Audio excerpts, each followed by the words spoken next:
Hello, everybody. It is 6 minutes past the hour of 3 o'clock on Super Talk 99.7. I'm Brian Wilson, your friend and radio buddy, ready for an exciting 4 hours of the thing we call the drive. We're going to drive home a few salient points, and maybe if we're lucky, we'll drive the liberals just a little bit crazy. It's our goal each day. 3 goals all related to driving. Let's get you home safely. If you're out running around, enjoy. Boy, what is a tremendous day.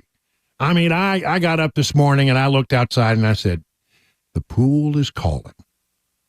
Oh, you didn't. So I got a cup of coffee and I sat out on the cabana and waited for just a little bit, drank my coffee and went for a swim. It was just the best. Oh, you just rub it in. Paddling it around all morning long. And then, then I had to get up and get ready for work, because work. We can't get away from the work. We got a lot of work. I put in about 3 hours every day just doing research for a 4-hour show.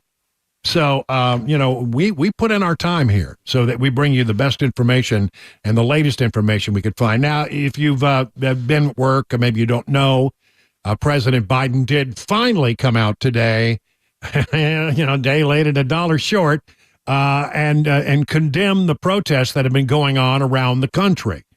And I've got I'm going to play a bunch of it because I think it's interesting. And then I'm going to deconstruct it and tell you what's really going on here and why he finally decided to do this. Here is the president from this morning. We've all seen the images, and they put to the test 2 fundamental American principles.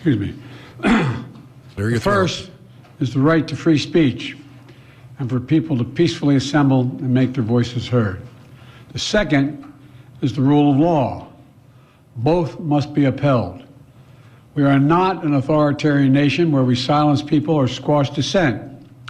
The American people are heard.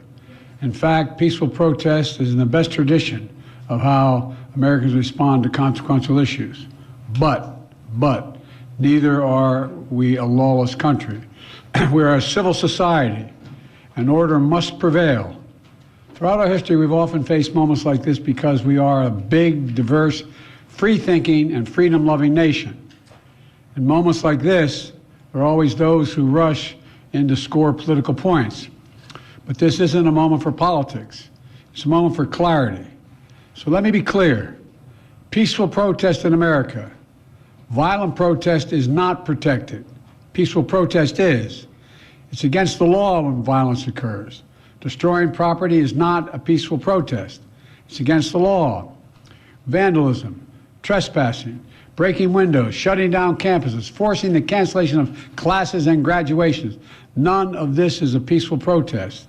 Threatening people, intimidating people, instilling fear in people is not peaceful protest.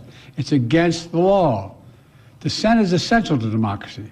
But dissent must never lead to disorder or to denying the rights of others so students can finish the semester and their college education. Look, it's basically a matter of fairness. It's a matter of what's right.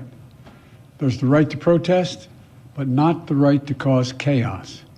People have the right to get an education, the right to get a degree, the right to walk across the campus safely without fear of being attacked.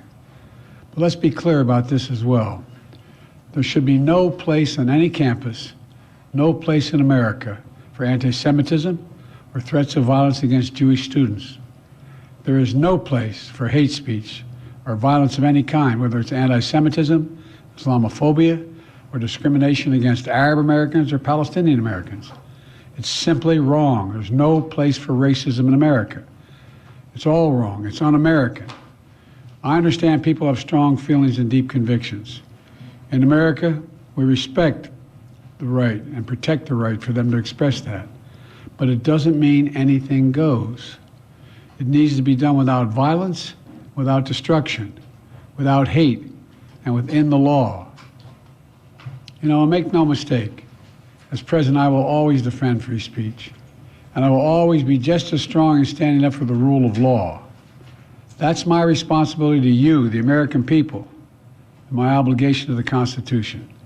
Thank you very much. And then he got up and shuffled out the door. On the way out, somebody shouted a question about, should you send in the National Guard, sir? And he said no, and then kept going. He didn't even look back. Look, I got to tell you, the message is exactly the message that should have been delivered a week ago. That's the thing. It's like, okay, now that everything is just about over, and they're breaking up all of these places, these encampments at colleges around the country, one by one, dismantling them, and in many cases making arrests. Now you come out and say, we shouldn't have had all of this. He has always been a politician who wets his finger and waits to see which way the wind is blowing. And he's got a difficult problem here, I grant you, politically. On one hand, he really needs to win Michigan. And right now, Arab voters in Michigan are not happy with him because they think he is too pro-Israel. Well, pro-Israel is the right position to have. But they don't see it that way. And so he's very hesitant to condemn the actions of anyone. He doesn't want to be out there. And at one point, he was walking along and somebody threw a question at him, and he said there were good people on both sides of the issue, essentially. I'm paraphrasing, but that's essentially what he said. Not wanting to take one side or the other. He's like it's like, well, I've got this problem here, and I'm not going to get involved. He didn't get involved. Republicans were very forceful. There was the Speaker of the House went to Columbia University, gave a press conference, condemned the actions. They had a big Senate press conference where senator after senator after senator on the Republican side of the equation stood and condemned in the strongest terms the actions that were taking place. And still, while the White House did put out a piece of paper and a statement and a little tweet here and there, and you heard things from Karine Jean-Pierre and John Kirby, but the president remained silent. He didn't want his picture associated with any condemnation of the bad behavior. He just didn't. He's really worried about the Arab voters in Michigan. He's very worried about young people who seem, for reasons that are just unclear to me, I don't understand them, to have taken up this cause. It's just, it doesn't make any sense to me, but he doesn't want to offend them because he's losing young voters, doing everything he can to desperately bring them back. So why did he now come out and do it? I'll tell you why. Because if you've been watching very closely, there have been a series of polls that suggest that people are pretty hacked off about what's happening in America on our campus, college campuses. They're very irritated about it, and they seemed, suddenly we've seen 1, 2, 3 polls right in a row, which show that there is a big gap opening up between Trump and Biden, and it's all to the advantage of Trump. I'm going to tell you about another one here in a little bit that may be, maybe telling us again what we've seen. CNN had him up 6 points in a national general election poll, 9 points if you do the 5-way. There are some other polls out there that have shown something is going on out there, and I think his campaign woke up and said, "Oh, this is not testing well. We need to get out there and say something." It is a day late. It is $1 short. And I'm telling you, it is nothing more than them running their focus groups, doing a little polling. This is all campaign driven. It is not what the president would do if left to his own means. But I guess his campaign came to him and said, "We think something's up, sir. This is not testing well with the focus groups. You need to get out there and say something." And he finally, days and days and days after he should have said something to set the moral tone, he said no. And he's exactly right, though. The thing he's saying is we should allow peaceful protests in this country. It's very much what we're a part of. But, I saw some video of a guy, a Jewish student, who just wanted to go to the library and do some research. And there were 3 guys, protesters, who were standing in his way saying, "I'm sorry, sir, you don't have a wristband. I can't let you through." See, all the protesters had wristbands. And unless you were, if you didn't have a wristband, you weren't getting in the library at all.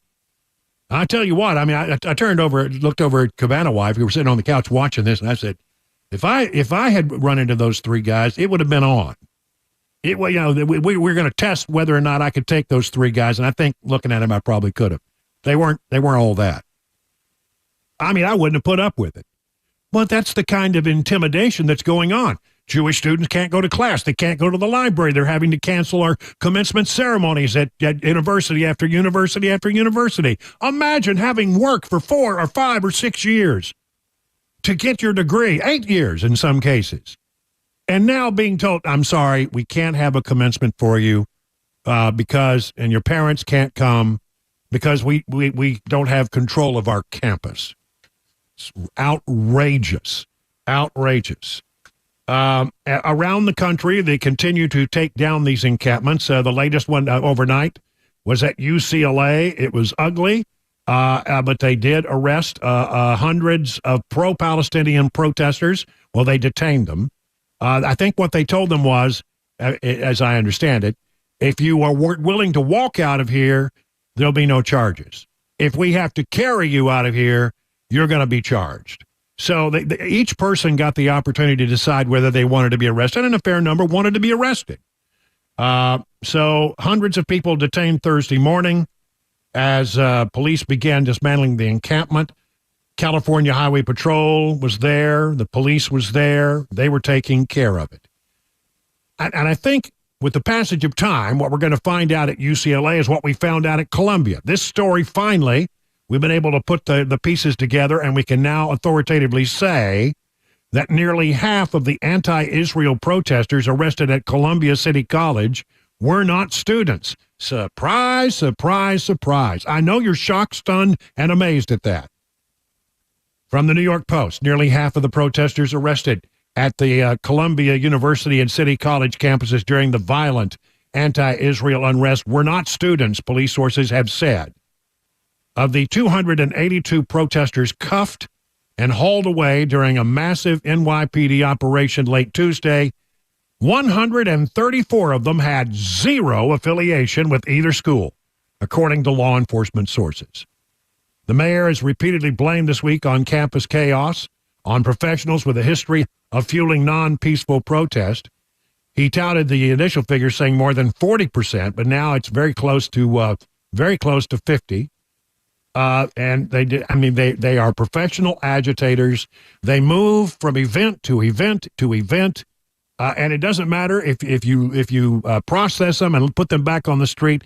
They'll be at a different protest an hour down the line. That's what they do, and they are professionally trained agitators, paid by, well, I think we all know. But there's going to be an investigation into that, and we'll find out for sure. We all have our suspicions, don't you? It's not going well on the campuses. I mean, on the campuses where you have these protests going on, you actually have people chanting very ugly things about the sitting president of the United States. At the University of Alabama, for example. Can you imagine that there's actually a protest at University of Alabama? Crimson Tide, you get it. You go, girl. The moment occurred at the University Center Plaza around 5:30, middle of a pro-Palestinian protest. And one of the chants was F Joe Biden. See, that's what they're afraid of. That's what the president is afraid of. They don't want to have this impact the campaign. But if the polls that we're seeing are any indication, there's one of two things that are impacting the campaign, and I'll get into this later. One of them is the protests. People don't like it, and they blame the president on this. And number two, the whole situation with the Trump trial may not be going well for the Democrats. It may be backfiring on them in a huge way. One of those two things, maybe both of them, are having an impact. And there does seem to be some movement in the polls as a result of it. 20 minutes now past the hour of 3 o'clock.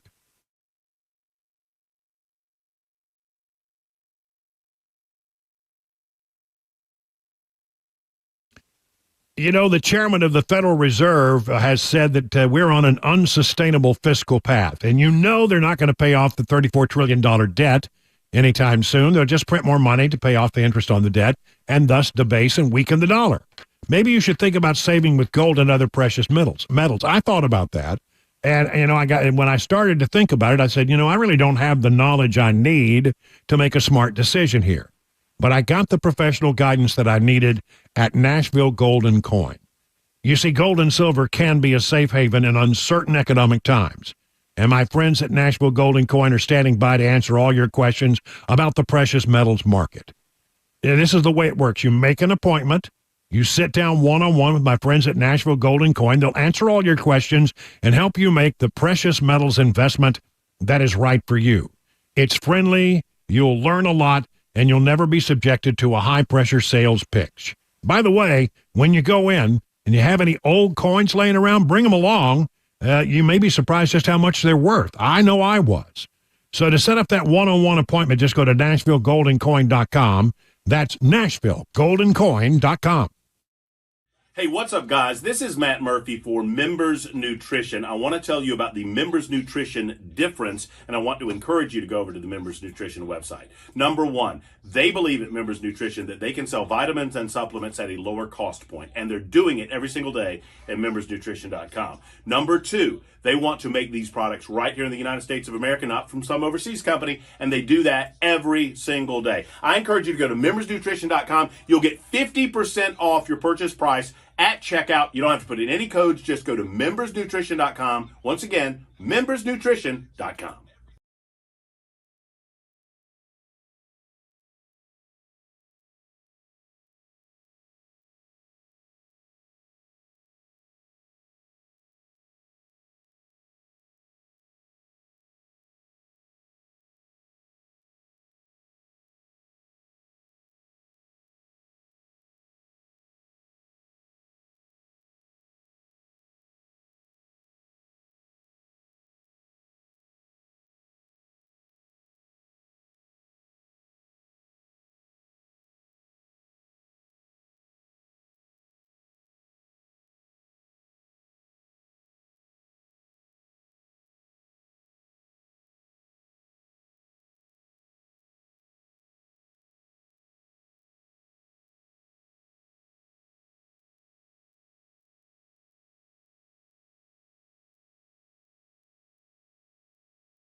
The number of college students at UCLA that were arrested overnight because of those campus protests is rising. We'll tell you what it is. New legislation in Tennessee, and we got a flood watch in the U.S. We'll tell you where in the nation that is.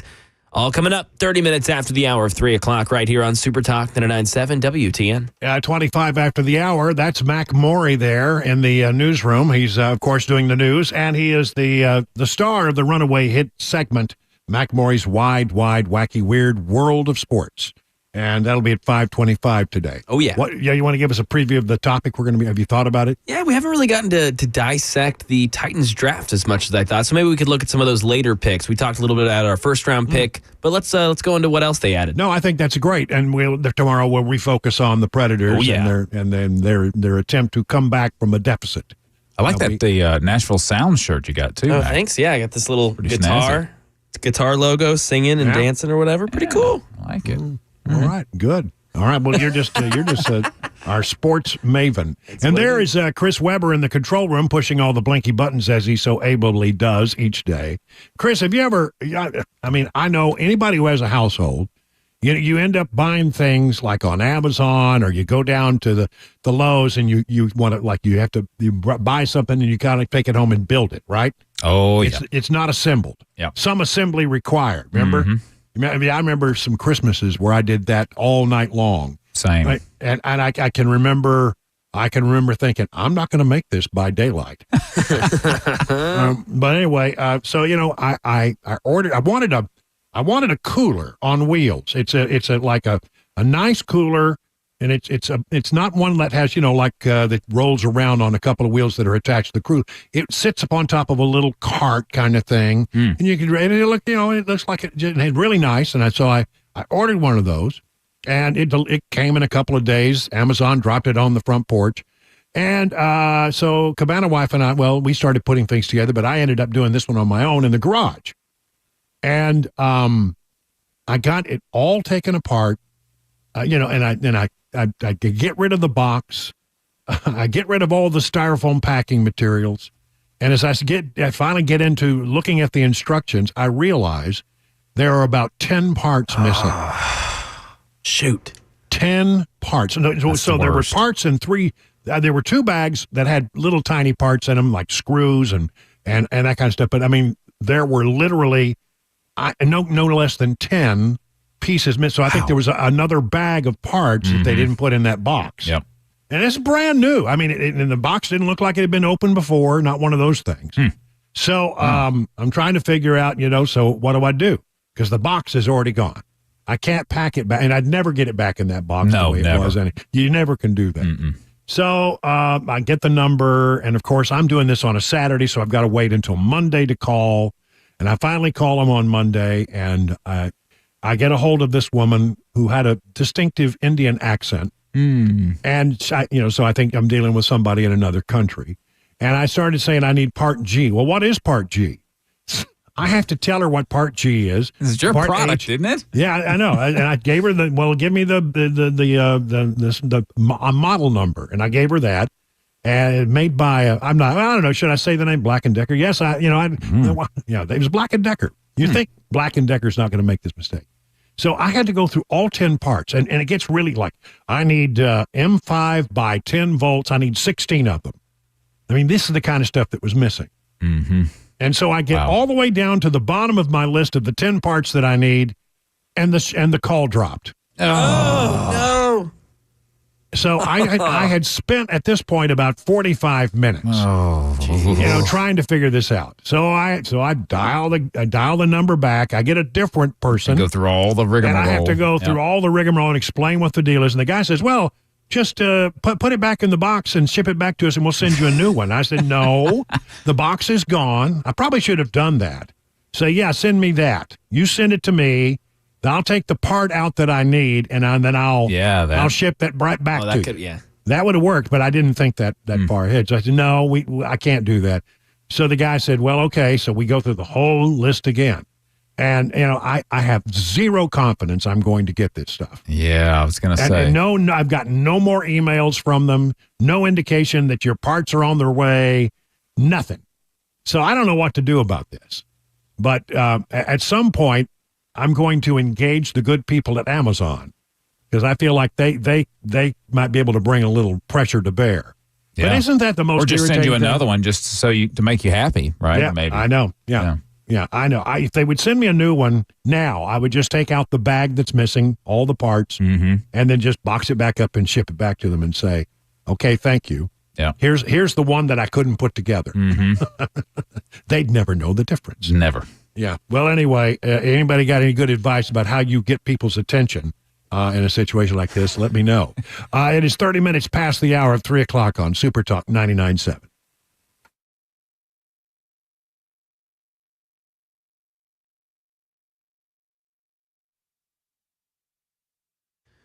.30, I'm Mac Morey with your top stories. 85 degrees, a mostly sunny day here on Music Row. We got that weather forecast plus traffic report coming up 5 minutes.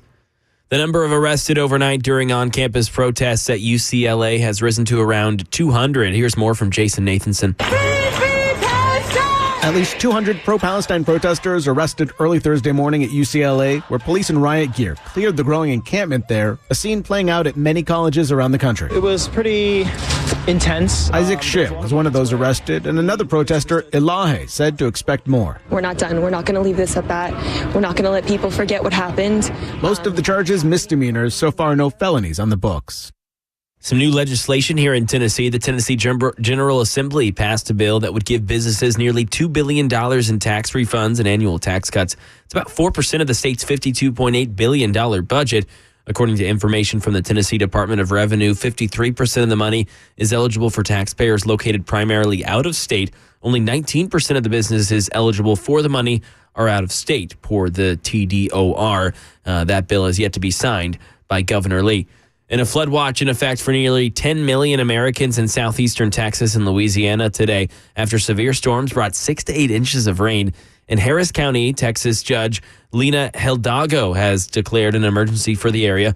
Judge Hidalgo ordering a mandatory evacuation for the area around the East Fork of the San Jacinto River, which is expected to rise by as much as 30 feet. Street-side structures will have rooftop flooding. It means the water will be hitting power lines, which puts our emergency evacuation vehicles at risk because they're not going to be able to see those power lines. And they're calling it a threatening situation. That's the latest news. Traffic and weather on the way. I'm Mac Morey, WTN News.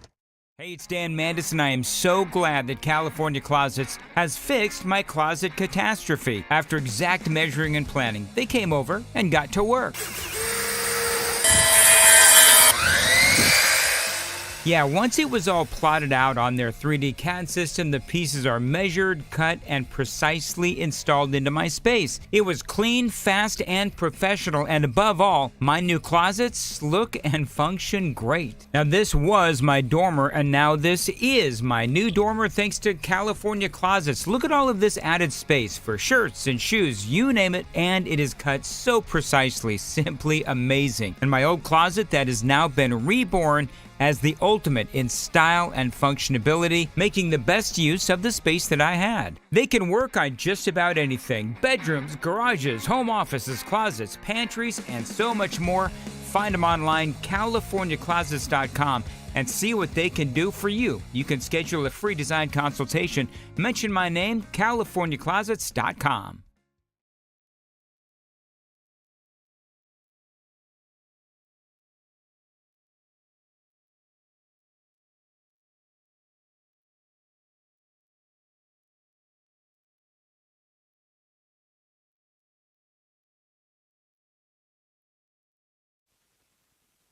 You know, there are no pills or magic spinal creams that can open up your spinal disc and relieve your back pain. You know, that's pressure on your nerves, and you've got to do something about it. You have two options, two things. You can do surgery, or you can do non-invasive spinal decompression. Now, I chose non-surgical spinal decompression at the Wellness Institute of Nashville, and it worked for me. I had trouble in my neck. I had trouble in my lower back. They worked on both of them, and I feel so much better. Their state-of-the-art facilities and their high-tech equipment offer the latest in non-surgical procedures. And because getting better is important, Dr. Kevin Mitchell and Dr. Ashley are offering half-off spinal decompression treatment and the KT machine. Now, the KT knee machine is something a lot like a spinal decompression, but it's aimed at the knee, gently elongates the knee and stretches it out so the therapy can get deep within the knee and you get healing.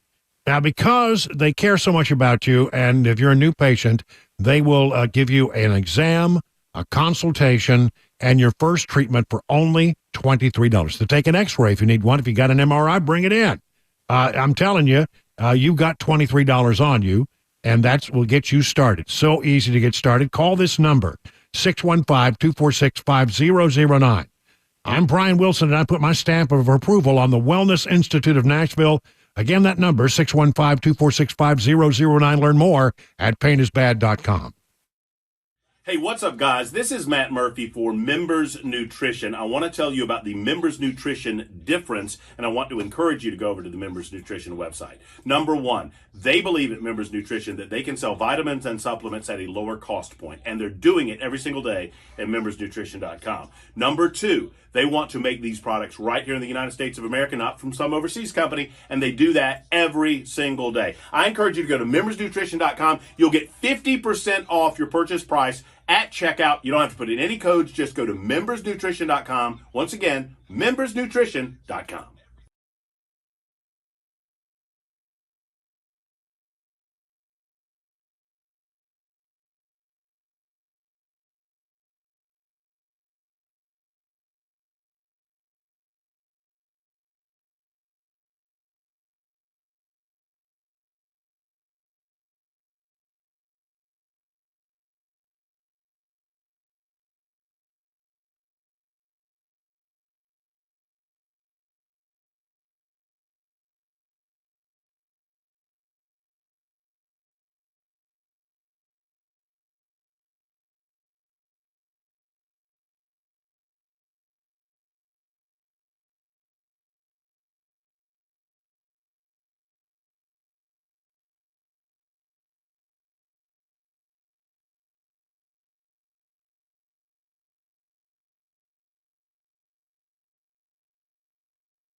It's 38 minutes now past the hour of 3 o'clock. I'm Brian Wilson. You're listening to The Drive. Hey, how's it going for you today on this second day of May?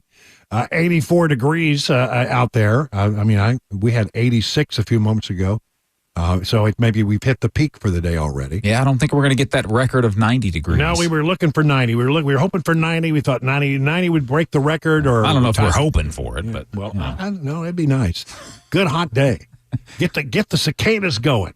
That's what we want. I want to do my 2024 update if I could, because there's a poll out there. Now, I don't want you to get too ginned up about this poll, but I feel like I would be neglectful if I didn't share it with you, because I think there's a possibility that this is tapping into something that other polls have seen as well.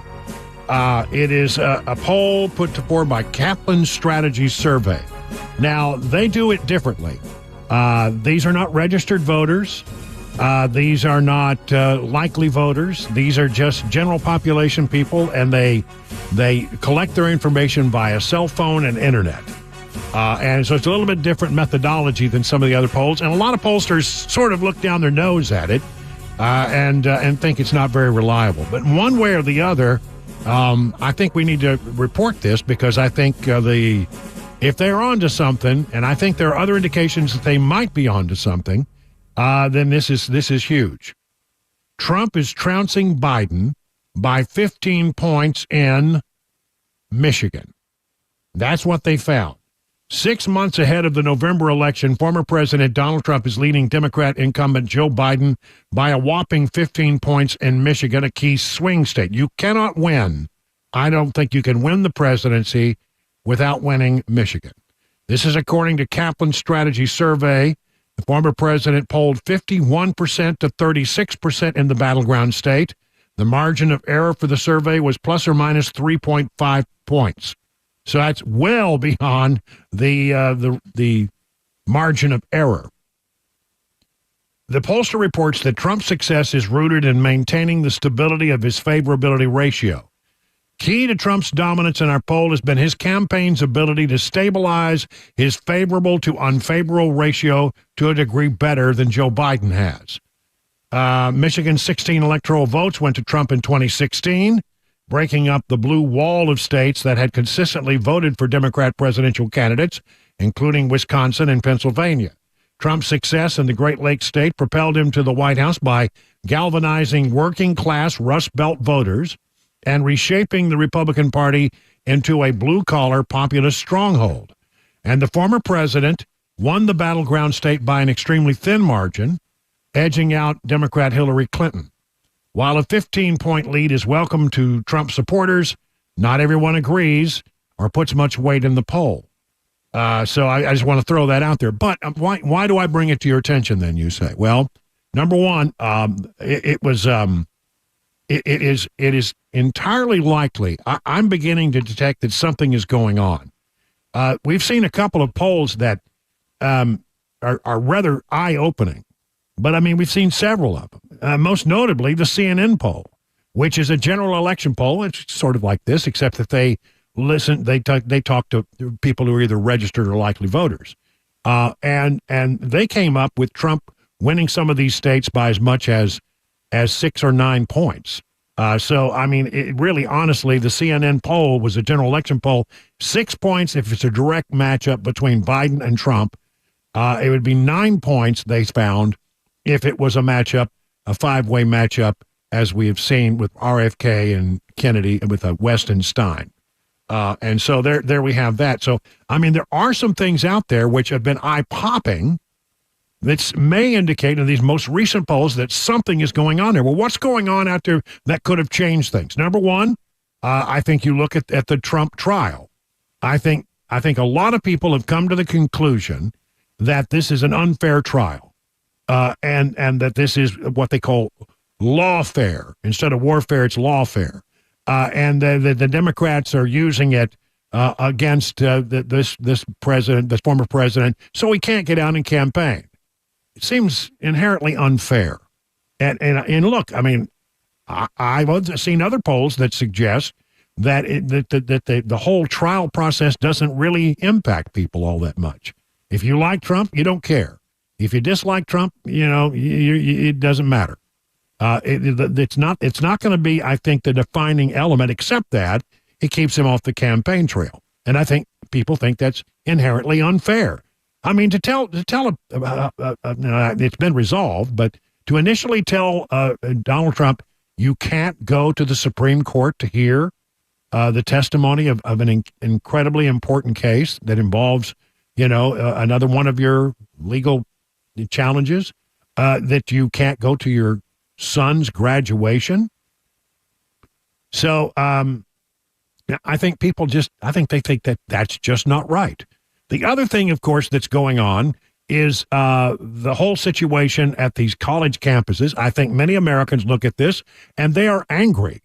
They are angry at what they see. And they don't like the idea of Palestinian flags flying over American college campuses. And they look at the Biden administration and say, well, why don't you do something about this? And the Biden administration, that's why I think they came out today finally and made a statement. So, again, all of these things tell me that it may not be a 15-point lead. That may be a little much, but, there's something going on out there. And I was telling you until about 2 or 3 weeks ago that the numbers were tightening. Now that doesn't seem to be the case anymore. The numbers now seem to be swinging back to Trump, and the only thing I can see that might be elements of what's going on in America that would cause that to happen were the Trump trials and the continuing protest on college campuses, which are, I think, slowly but surely coming to a close. Other findings of this same poll: Biden trails Arizona. In Arizona, Biden trails by 4 points. In Pennsylvania, Trump is up by 5, 46-41. In Wisconsin, Trump is ahead by double digits, by 10 points in this poll. So, again, it's not consistent with other polls, except a couple of that have come out just lately. Other polls have it much tighter, but I'm wondering if they're onto something. So I pass it on with concern that maybe it's not the most accurate poll, but maybe it's an indicator that there is something going on. You with me? All right. Dems fret over 2024 chances as pro-Palestinian protests break out on college campuses. This is the Daily Caller. Democrat lawmakers are growing concerned over potential electoral repercussions that the recent anti-Israel protest on college campuses across the country could have on their 2024 chances. This according to Axios. Pro-Palestinian protests, including encampments, have broken out at Columbia, Yale, Emerson, other schools around the other. I think there are some 75 schools where there have been maybe minor protests, but protests of some kind that have gotten news coverage. Images and video of the demonstration circulated among Democrat lawmakers ahead of their caucus meeting on Tuesday, according to Axios, with one member telling the outlet many people are super frustrated and concerned. The longer they continue and the worse they get, the worse it's going to be for the election overall. Democrat Representative Jan Schakowsky of Illinois told the outlet the war is looming over 2024. If there's some sort of ceasefire in Gaza right now, that would be very helpful. Duh. And I'm telling you, that's why Antony Blinken is in the region right now. He wants to make that happen because they would love to get this thing off the table ahead of the election. Not whether it's the right thing to do, not whether it's the best thing for American policy. No, they don't care about any of those things. They just simply want to get it off the table because it's hurting them politically. Everything they do right now is all about the election.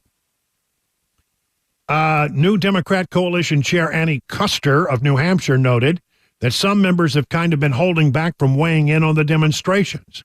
Republicans haven't. It's complicated enough for us with the range of opinions and height of emotions we have without weighing in on what colleges should be doing. There's an example of, among Democrat circles, what Axios has picked up on is a great nervousness about what's happening and how it might impact Democrats' chances. And then here's another story that I've held on for a day too, and I want to get it into the discussion. As you know, the DEA is about to change marijuana from a Schedule 1 to a Schedule 3 drug. It will be happening before the election, well before.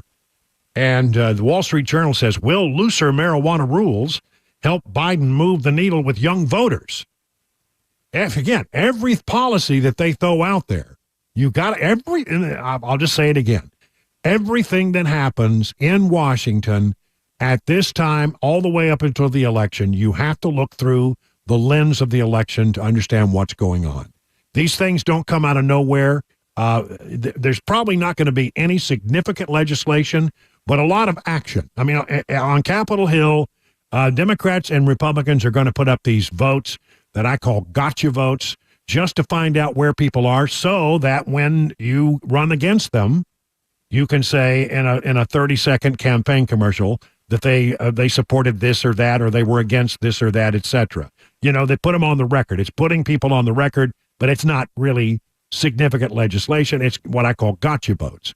A lot of that, Republicans will do it to the Democrats in the House. Democrats will do it to Republicans in the Senate. That's the way that's going to work. But you also are seeing a lot of things happening at the White House by executive order, or some little announcement comes out from an agency. Two things are going on. Some of them are designed to get a good reaction and maybe to try to persuade one of those demographics that seem to be leaving the Democrat Party to come back. This is a fair question to ask. Is this happening now because they need to get young voters back into the fold? Okay, that's one thing. And then the other thing that I'm seeing right now is a sort of a panic on the part of people in the administration. I think there's a great number of people in the administration who are looking at what's going on in this election and are beginning to fear that, well, we may not get a second term. It's entirely possible. Now, normally you save the crazy stuff that you want to put across for the second term because nobody can do anything about it. You're not going to run for re-election, so, you do all that early in the second term. But a lot of stuff that normally would be early in the second term, they're now shoving down the pipeline now. A whole host of things are happening in the swamp. Just egregious executive orders and actions in the various agencies and bureaus around Washington, D.C., designed to, get them in the system before we potentially lose this election. It shows that they have some pessimism and concern that there may not be a second term for the Biden administration. 51 past the hour now of 3 o'clock. Hey, what's up, guys? This is Matt Murphy for Members Nutrition. I want to tell you about the Members Nutrition difference, and I want to encourage you to go over to the Members Nutrition website. Number one, they believe at Members Nutrition that they can sell vitamins and supplements at a lower cost point, and they're doing it every single day at membersnutrition.com. Number two, they want to make these products right here in the United States of America, not from some overseas company, and they do that every single day. I encourage you to go to membersnutrition.com. You'll get 50% off your purchase price at checkout. You don't have to put in any codes. Just go to membersnutrition.com. Once again, membersnutrition.com.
Updates on today's testimony from the Donald Trump hush money trial. A pizza delivery man shot at a recall at Walmart, and John Rich wanting to celebrate our nation's flag with fraternity members who protected it at UNC. Those stories coming up 4 o'clock. Super Talk 99.7 WTN. I love that story so much. I really do. Let's take a look at the markets. Dow Jones Industrial's up 322 points. S&P is up 45. NASDAQ is up 235 points. That's about 1.5%. So all screens are vibrantly green. What's going on? Let's check in with John Maxon over at Beacon Capital Management for more on that. Good afternoon, John. Hey, good afternoon, Brian. Yeah, after the sell-off at the end of the day yesterday, the market recovered, really trying to digest the Fed's comments from yesterday. Really interestingly enough, there's this tug-of-war back and forth between when they're going to cut rates, if they're going to cut rates. Fed did come out and say that they were unlikely to cut rates in the next meeting, or certainly implied that, but a lot less hawkish than the market was expecting, which is why it recovered today. Had Apple earnings that came in after hours and beat expectations, so that stock's up about 6% in the after hours, so that's really good. But I'll tell you, the market tomorrow is going to be watching, along with the Fed, very closely, because the employment report will come out for April. If it's a hot report, that could be negative for the market. If it's lower than expectations, that could be really good. All right. Thank you, John. Find out about the things that John Maxon and the good people over at Beacon Capital Management can do to help you get ready for your retirement. Just go to their website, askbeaconnow.com. It's 59 minutes past the hour of 3 o'clock. Hey, it's Dan Mandis, and I am so glad that California Closets has fixed my closet catastrophe. After exact measuring and planning, they came over and got to work.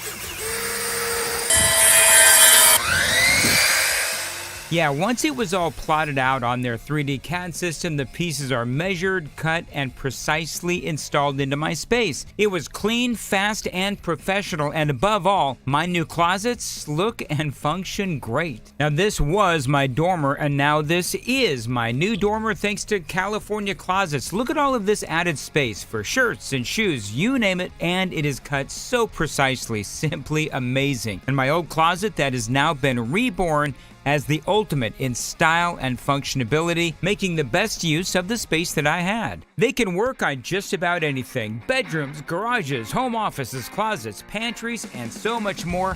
Find them online, CaliforniaClosets.com, and see what they can do for you. You can schedule a free design consultation. Mention my name, CaliforniaClosets.com.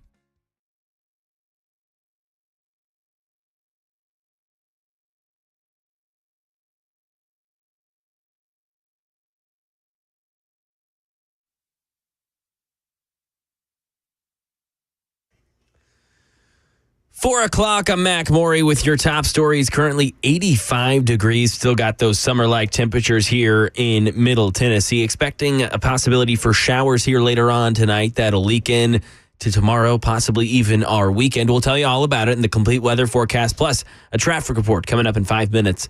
Another day of testimony in the Donald Trump hush money trial. Derek Dennis fills us in. Sex, lies, and videotape, all part of the day's testimony in the continuing hush money trial of former President Trump in New York City. Back from lunch recess, both sides questioning a lawyer for porn actress Stormy Daniels over payments allegedly made by Trump through his former fixer, Michael Cohen, to cover up an alleged affair Trump and Daniels were said to have had, though Trump denies it. His lawyers maintain any payments were for legal campaign expenses. Prosecutors claim business records were falsified by Trump to pay Daniels off. Coming back from lunch recess, Trump had a lot to say to reporters. He didn't hold back. Another day in the courthouse, which is bogus trial that every leading authority on law says should never have been brought. Among many statements Trump made, he called the proceedings politically motivated.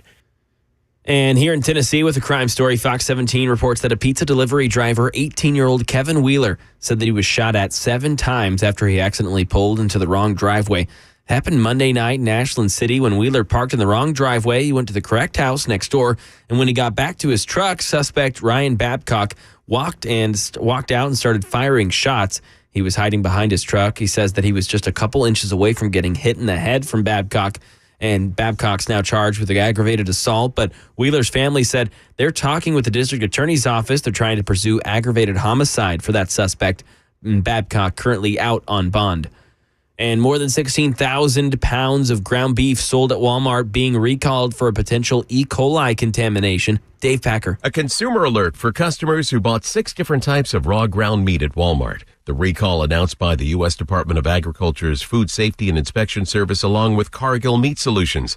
The meats, which may have been contaminated with E. coli, were processed between April 26th and 27th of this year. The packages sold in 9 eastern states and all have the printed establishment number EST86P. More information can be found on the Walmart website's recall page. And John Rich to the rescue. Country star John Rich has offered the fraternity at UNC who protected the American flag during a protest a free concert for them. It was the frat Pi Kappa Phi who stood in front of the American flag as protesters tried to raise the Palestinian flag in its place. Those protesters have received a lot of backlash for attempting to do that, including from New York City Mayor Eric Adams. Rich said on social media that he's been in contact with them and they're planning a major event to celebrate the flag. That is the latest news, traffic, and weather on the way. I'm Mac Morey, WTN News. The Guaranteed Offer is the easiest way to sell your home. It's really simple. We bring you an all-cash offer. You close in as little as 21 days. No home inspections, no lock boxes, no open houses. Go to markspain.com to get a guaranteed offer and start packing.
Hey, good afternoon, everybody. Hour number 2 of The Drive now kicking off. Hope that you are having a great summer day.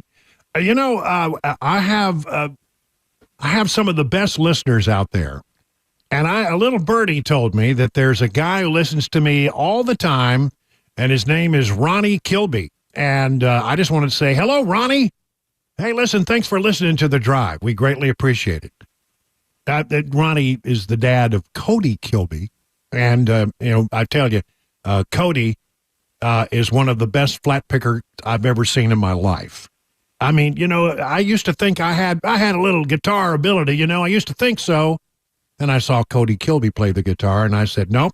The first time I saw him play, I put down my instrument for about 6 months. Good grief. I mean, wow. There are some people in this town, and Cody's one of them, that just have this incredible God-given talent. I mean, it really is. But it's not just God-given. I mean, they worked hard to be very, very good at what they do. Don't get me wrong. But, I mean, there is a God-given talent part of this for sure, they're just not like the rest of us. They just have this insane ability. And when I see people like that, like Cody Kilby, I always go, well, I need to put the guitar away for a little while. Maybe pick up another hobby. I've been humbled beyond belief here now. I can never pick it up after seeing it played so perfectly. Well, anyway, listen, thank you, Ronnie. Ronnie is Cody's dad. And thank you so much, Ronnie, for being a reliable listener to this radio station. We greatly appreciate it. Kristi Noem, governor of South Dakota, was on Hannity last night. Now, the big story with Kristi Noem, I know you've heard it by now. Everybody's heard the story. She shot her dog Cricket. It was about 14-month-old dog. The dog had apparently had some sort of anger issues that they felt like they were never going to be able to solve. And she went on Hannity last night to talk about this story about Cricket and add a little more detail to it than perhaps we have known before. A lot of people very upset with Kristi Noem for taking Cricket to a gravel pit and killing him by shooting him. But she makes the case that it was the right thing to do. And she was using this as an example of tough decisions that you have to make. That's a tough decision. You have to kill your dog. But, she said she wasn't afraid to do it, and she did it for the right reasons. Here from last night on Hannity. And by the way, when we get done, I'm going to ask you the question, do you now accept this longer explanation? And do you feel like this is something that disqualifies her? Because a lot of people say she would be an ideal running mate for Donald Trump. But now, after that happened, people said, well, no, it's going to disqualify her. You can't have a dog killer as your vice president. But let's see what you think after you hear the sound. Here's Kristi Noem from last night on Fox, Sean Hannity's show. The truth of the story is that this was a working dog, and it was not a puppy. It was a dog that was extremely dangerous. It had come to us from a family who had found her way too aggressive. We were her second chance, and the day she was put down was a day that she massacred livestock that were part of our neighbors. She attacked me, and it was a hard decision. And the reason it's in the book is because this book is filled with tough, challenging decisions that I've had to make throughout my life. And this was a dangerous animal. And I had a choice between keeping my small children and other people safe or a dangerous animal, and I chose the safety of my children. So that's it. Basically, in 35 seconds, that's her explanation. And then the new information here that we added is, number one, this dog, this was the second chance for this dog. The dog had come from somebody else, and they said that they were worried about the dog's tendencies, and they thought, well, maybe a good country home. And so they they took on the dog. But the dog apparently killed a bunch of chickens. She says livestock. I think that's a farm term for any livestock that you have. A lot of people think of livestock as cattle, but livestock can be chickens. So she killed a bunch of chickens of the neighbor, and it tried to bite her. That's new information. And then she goes on to say that there was another element about it was she didn't feel that her kids were safe around the dog. Now, I don't think that's in the book. Maybe it is, but I don't think it is. Maybe when we read the book, we'll have a more complete sense of it. So having heard that, does that change your opinion about Kristi Noem as a potential running mate for Donald Trump? Or were you just one of those who said it never bothered me in the first place? When we asked this question before, we got a lot of people who said that, yeah, look, it probably is not the best story to tell. I understand why people are upset, but this is the way it is, you know, in the ranching and farming world. You know, you just have to do these kind of things from time to time. 615-737-9986. Let's get some of the phone lines going. I want to know, does this explanation and the new details that have been added to the story, do they change your opinion about Kristi Noem as a potential running mate now, or just can you never find it in your heart to forgive her for the thing that she has admitted? Let's start with Sharon in Franklin. Sharon, hello, you're on with Brian on the Drive. What do you say? Hey, Brian. Okay, first of all, let me just give you 1 minute. I have been in dog rescue and now cat rescue, God knows why, but dog rescue for over 20 years. I've worked with multiple rescue groups in Middle Tennessee. Nobody loves dogs better than I do. I got you. As a foster, I have had to make the decision over those years to put down 3 foster dogs because they turned out to be biters. I do not regret it. Any vet will tell you, any breeder will tell you probably, the number one rule is you don't bite. You bite, you get put down. You have to protect any future owner of that dog. As a foster for rescue groups, reputable rescue groups in Middle Tennessee, you've heard the names of some of them, I had to do that. I had to make that conscious decision. I pick up dogs on the interstate and take them home and rescue them, vet them, and put them out for adoption. I love dogs. Yeah. But you cannot in good conscience. And I know people in the rescue world here in Middle Tennessee, oh, no, you have to save the dog at all costs. No, I don't agree with that. Nobody loves dogs more than I do, but you cannot. They're like people. I liken them to people who love to be serial killers. There's something wrong with the wiring. And obviously, she discovered that when the dog was 14 months old. She gave the dog a chance. Actually, a second chance. Second chance. Now, could she have done it more humanely? Yes. In our positions, we say yes. Why didn't you take it to a vet? Okay. She grew up in a rural area with the ranch. That's what they did with animals that they could not cope with. I'm sorry. It's just a different way of looking at animals when you basically you raise animals to be killed for food, right? Well, kind of liken it to that. I hope they're more humanely put down these days than just shot in their butchers. But does it change my opinion? You know, I have never seriously considered her a running mate for Trump. I guess some people have. She is a woman. She's a nice-looking woman. She's obviously tough. She can make tough decisions. If she made that decision, she's tough. All right, Sharon, listen, I let you go for a while because I was really, I think you're bringing a lot to the discussion. Thank you for that. Let's move on. Marie in Nashville. Hello, Marie. You're on with Brian on the Drive. What do you think, Marie? Brian, love your show. Thank you. People are missing the point. First of all, Trump is a running mate that has the word empathy. I have told my children from day one, never, ever marry anybody. Always have empathy. And she does not have that. That cannot be our vice president. Our vice president does not have to be somebody tough.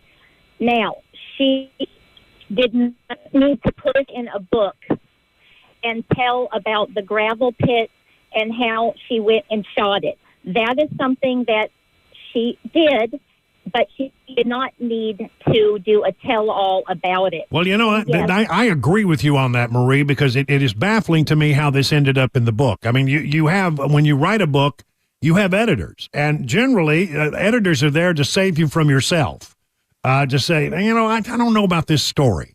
I don't know if this is the right story to tell. Some of the other stories about tough decisions you've had to make, I can understand, but there's somebody, it would seem to me, in her orbit, did not serve her well in that regard. I absolutely agree with you. You know, the empathy thing, I'm not a person who can make that judgment, but I think it's a fair point. Marie, thank you. Alan in Gallatin. Alan, you're on with Brian on the drive. What do you say, Alan? Thanks, Brian. I agree with the previous caller. It didn't need to be put in the book. She didn't need to even describe it. Something like that's personal.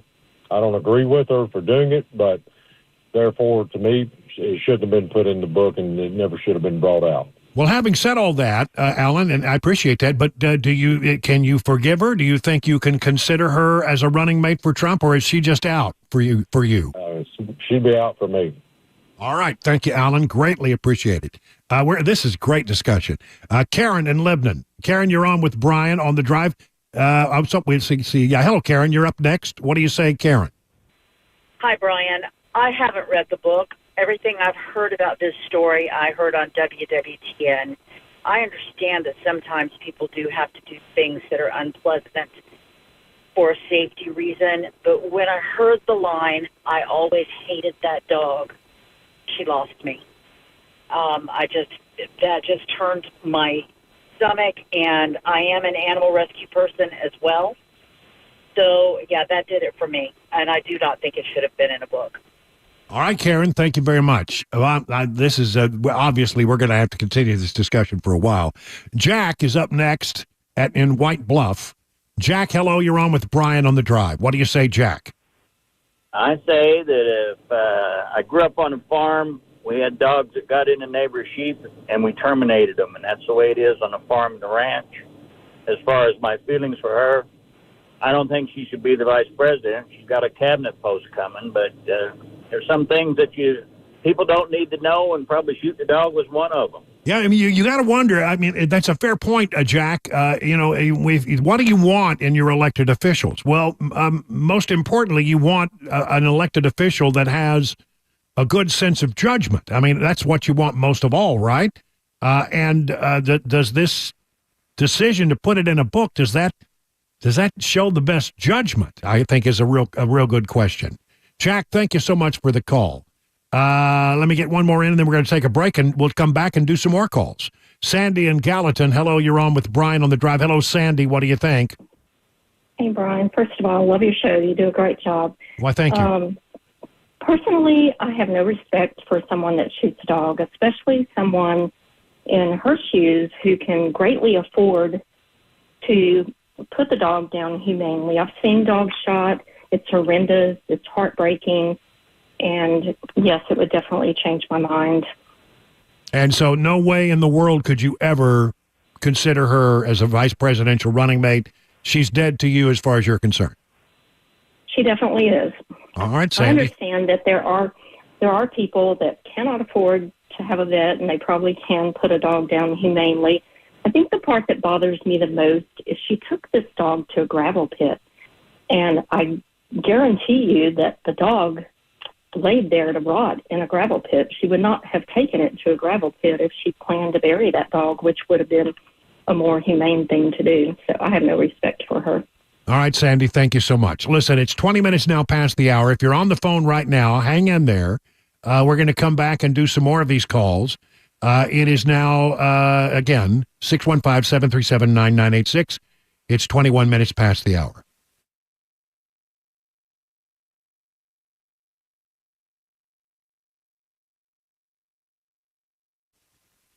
Let me tell you about the folks over at USS. You know, they're the place to go for foundation repair. You got a foundation issue, give them a call. You know the number. It's 615-488-7855. But you may want to also check them out for waterproofing. Do you have water issues around your house? With all the rain we've had of late, it might be. How about looking in your crawl space? Do you have water there? Wet basement walls, musty odors, or floor joists with wood rot? Cracks in basement floors, maybe hardwood floors that are cupping because of the moisture that's coming into the house. Your house is trying to tell you something, so give the folks at USS a call. They'll come out, they'll assess your situation, they'll give you really good advice as to what you should do to get things going. And if you decide to go forward, you don't pay a penny until the job is done and you're completely satisfied. At USS, they guarantee their best, serving Middle Tennessee, Southern Kentucky, Western Kentucky, online at USSTN.com. Call this number, 615-488-7855. Hey, what's up, guys? This is Matt Murphy for Members Nutrition. I want to tell you about the Members Nutrition difference, and I want to encourage you to go over to the Members Nutrition website. Number one, they believe at Members Nutrition that they can sell vitamins and supplements at a lower cost point, and they're doing it every single day at membersnutrition.com. Number two, they want to make these products right here in the United States of America, not from some overseas company, and they do that every single day. I encourage you to go to membersnutrition.com. You'll get 50% off your purchase price at checkout. You don't have to put in any codes. Just go to membersnutrition.com. Once again, membersnutrition.com.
The repeal of Arizona's Civil War era near total abortion ban signed. Scams in Murfreesboro to be aware of. And we'll also have today's money news. Those stories, 4:30, Super Talk, 997 WTN.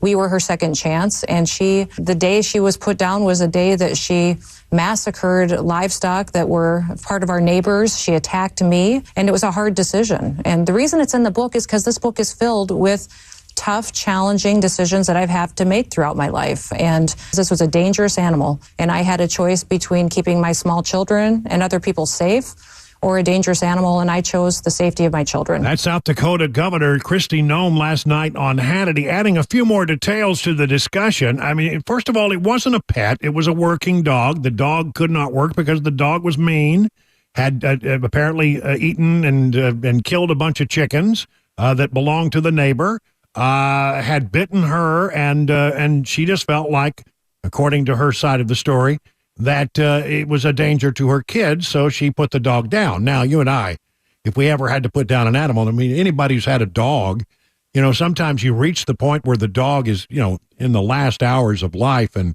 you don't want the dog to suffer, and you go to the vet and you do something in a humane way. That's a tough thing to do, by the way, but it is something that is generally thought to be humane. In the country, you don't necessarily want to drive 20 miles or 30 miles into where the vet is. You just take care of things. They look at things differently. One way or the other, do you accept her more detailed explanation? Does it change anything for you? The phone lines have been hot on this. Bob, out on the road? Hello, Bob. You're on with Brian on the drive. What do you say, Bob? Good. How you doing, Brian? Thanks for the call. This, I know we can't say certain things that are really boiling on your radio, but this woman, first, I don't understand how she qualifies to be a politician, where she'll just walk out, put a dog in a gravel pit, and kill it. There's too many options. She could take it to a vet, and I don't particularly agree with what you said. Well, it was 20 miles in. Well, you shouldn't have a damn dog if you can't take care of it. You just shouldn't. Yeah, But this woman has no. Go ahead. No, I just want to. By the way, if you could turn down your radio, I'd appreciate it. Listen, the thing that I look at here is that I think that there is a real difference between your family pet. Like, I love my dog Grogu. I would never in a million years. Now I know this about Grogu, that if you got her around some chicken, she'd kill a chicken. She's killed, I think, how many possums? 3 or 4 possums. Couple of rabbits, 1 bird. She got a mole one time. She's killed a bunch of different animals, and I know she would kill a chicken. That wouldn't disqualify her. I mean, it would be my fault for not keeping the dog under control, I would say. So, dog just being a dog, some would say. All right, but thank you for the call, Bob. Appreciate it. John in Hartsville, you're up next on the drive. What do you say, John? Hey, thanks for taking my call. First of all, I think that Trump is running for president, not Kristi Noem. So I don't think anyone is not going to vote for Trump if Noem is on the ticket. Number 2, she's extremely popular with her constituency in South Dakota. With that said, I'm an animal lover like everybody else. It's interesting how politicians can be pro-choice, even talking about abortion at the moment of birth, and that's okay, but killing a dog, people consider that a deal breaker. And I find that a sad commentary on our society. All right, thank you, John. Appreciate it. Let me see if I can get through a couple more of these calls. David in Murfreesboro, you're up next on the drive. David, good afternoon. Go ahead. Good afternoon, Brian. Thank you for taking my call. I got a little bit of different take on this. I mean, if memory serves me right, didn't we have a very popular and highly effective running mate and vice president at one time, and he shot his best friend? Well, yeah, not on purpose, though. Yeah, but I mean, as far as politicians go, I mean, if you're complaining about this, maybe you ought to look at the other side of it. Yeah. Maybe we've ticked off a box here. All right, I'll tell you the one thing that was brought up last night I haven't thought about is the current president of the United States had a dog that had bit 24. I think, as I understand it, 24 different Secret Service people, and people. There were 24 incidents of that dog biting people, and we tolerate that. I would never have tolerated that, quite frankly, under any circumstance. I don't know what I would have done, but I wouldn't have just ignored the situation. Let me get one more in here as our time runs down. Lindsay in Pleasant Shade. Let's go to Lindsay, if I could. Lindsay, you're up next. You got just a moment. Go ahead and give me your thoughts. Yes, I had forgiven Kristi Noem in the first place. I've had to put down a very sick dog before, and we also had to shoot some attacking pit bulls from next door, and it was completely self-defense. I don't know about that caller earlier about some dogs are just bad, but I believe in if they're very, very ill, and these are dogs. I agree with the last caller. This is more important politics going on. Thank you. All right, thank you, Lindsay. Great conversation, everybody. Thank you for the calls. 4:30 now on Super Talk 99.7.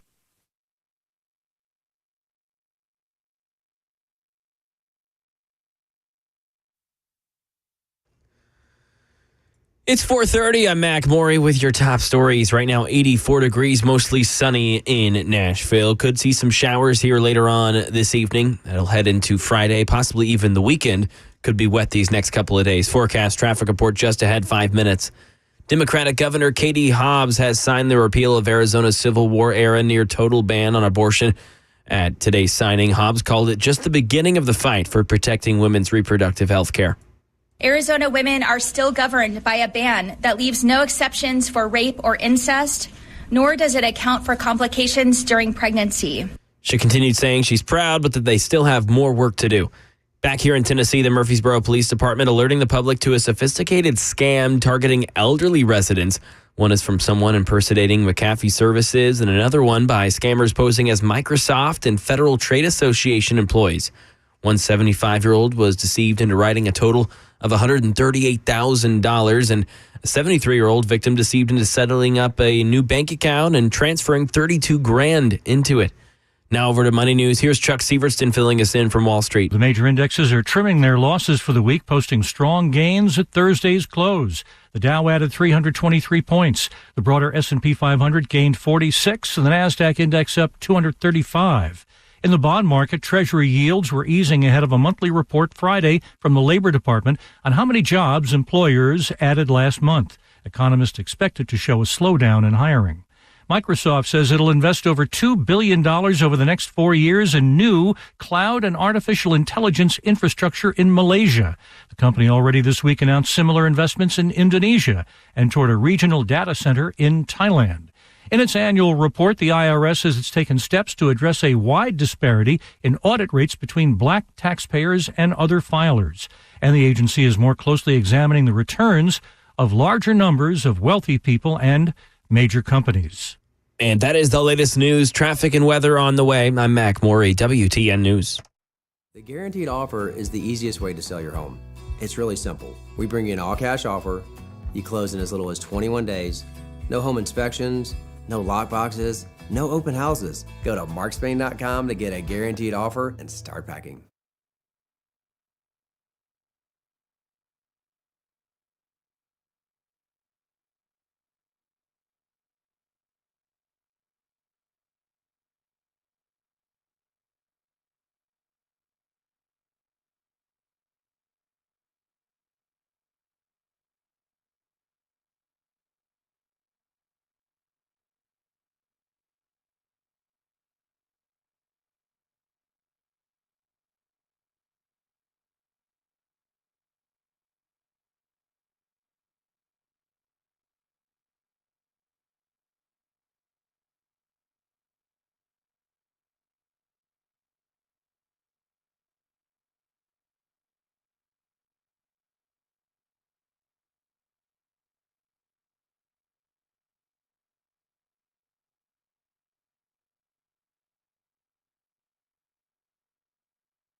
It is 34 minutes now past the hour. You know, the spring season is upon us, and now is the time to start thinking about your outdoor lawn equipment.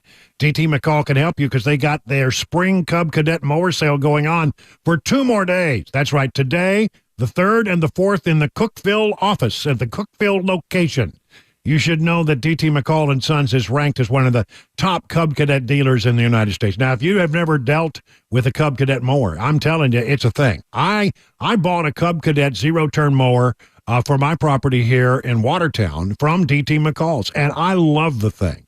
They delivered it. They showed me how to operate the thing, and within short order, I had it mastered. And I love mowing with my Cub Cadet zero-turn mower. You can find Cub Cadet riding mowers with 42, 72-inch decks all the way in between. That's for the big areas if you got a lot of land. If you got a small area, how about a nice Cub Cadet walk-behind mower? When you purchase the Cub Cadet mower from DT McCall's, you'll be getting access to their in-house service department. Nearly impossible to find mower service like this anywhere else. So with a large selection of Cub Cadet mowers, free delivery, and an in-house service department, it's an easy choice. Just, go by to the store in Cookeville between now and May 4th and take advantage of the spring Cub Cadet mower sale. Learn more at dtmccalls.com. The guaranteed offer is the easiest way to sell your home. It's really simple. We bring you an all-cash offer. You close in as little as 21 days.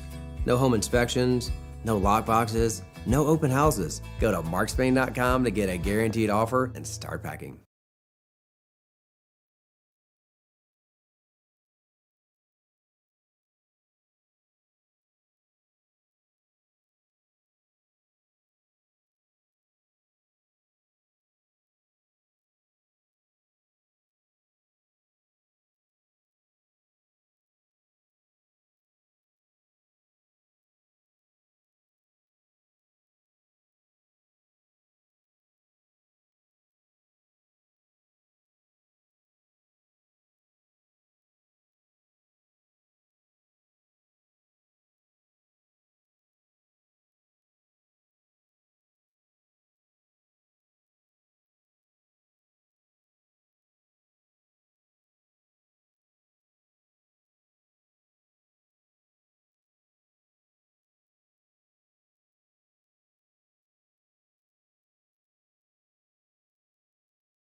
It's 38 minutes now past the hour of 4 o'clock on Super Talk 99.7. Hello, everybody. I'm Brian Wilson, your friend and radio buddy, and this is The Drive on the second day of May.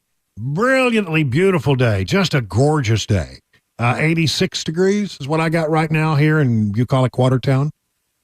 Same downtown. Yeah, well, good. I think everywhere I've looked, it's around 86 degrees. So we're not going to hit 90. Looks like we hit 87 was the high point today. I don't think we're going to go higher than that. That's close. Yeah. All right, so there we go, ladies and gentlemen, but still a lovely day. I hope you're enjoying it if you're not working. And if you're working, we'll try to get you home so you can enjoy the rest of the day. This is a weird one, folks. I mean, just a strange one. A second Boeing whistleblower has died suddenly from a mysterious and very severe infection. That's right. Now, a Boeing whistleblower, this is from the New York Post. The original reporting was done by the Seattle Times. Seattle is where Boeing is located, the headquarters. A Boeing whistleblower who raised concerns about one of the carrier's suppliers ignoring production defects suddenly on Tuesday, just 2 months after another employee who sounded the alarm about the embattled company died by alleged suicide. This person's name is Joshua Dean, 45 years old, a former quality auditor at Spirit Aerosystems. He died Tuesday morning from a fast-growing mystery infection, the Seattle Times has reported. Dean is from Wichita, Kansas, had reportedly been in good health about 2 weeks ago. When he was admitted to the hospital, the outlet reported. However, by April 21st, he was in very critical condition and had been tested positive for influenza B, MRSA, which is what's bad stuff there, and pneumonia. He was intubated and put on dialysis before eventually being airlifted to another hospital in Oklahoma City. A CT scan indicated he had also suffered a stroke. Shortly before his death, doctors were actually, this is how bad it got, considering amputating his hands and feet, which had turned black from the infection. I mean, the MRSA stuff is just really bad, baffling to his family and his doctors. He was in the worst condition I've ever known or heard of. Even the hospital agrees, his sister-in-law, Kristi Noem, wrote on Facebook Saturday before detailing the life-saving procedures doctors were trying in order to save him. They announced on Monday that he had a 50-50 chance of surviving, but he died Tuesday morning. Dean, this is where it gets interesting, had raised the alarm about defects while working at Spirit Aerosystems, a Kansas-based company which manufactures aircraft parts for Boeing, in 2022.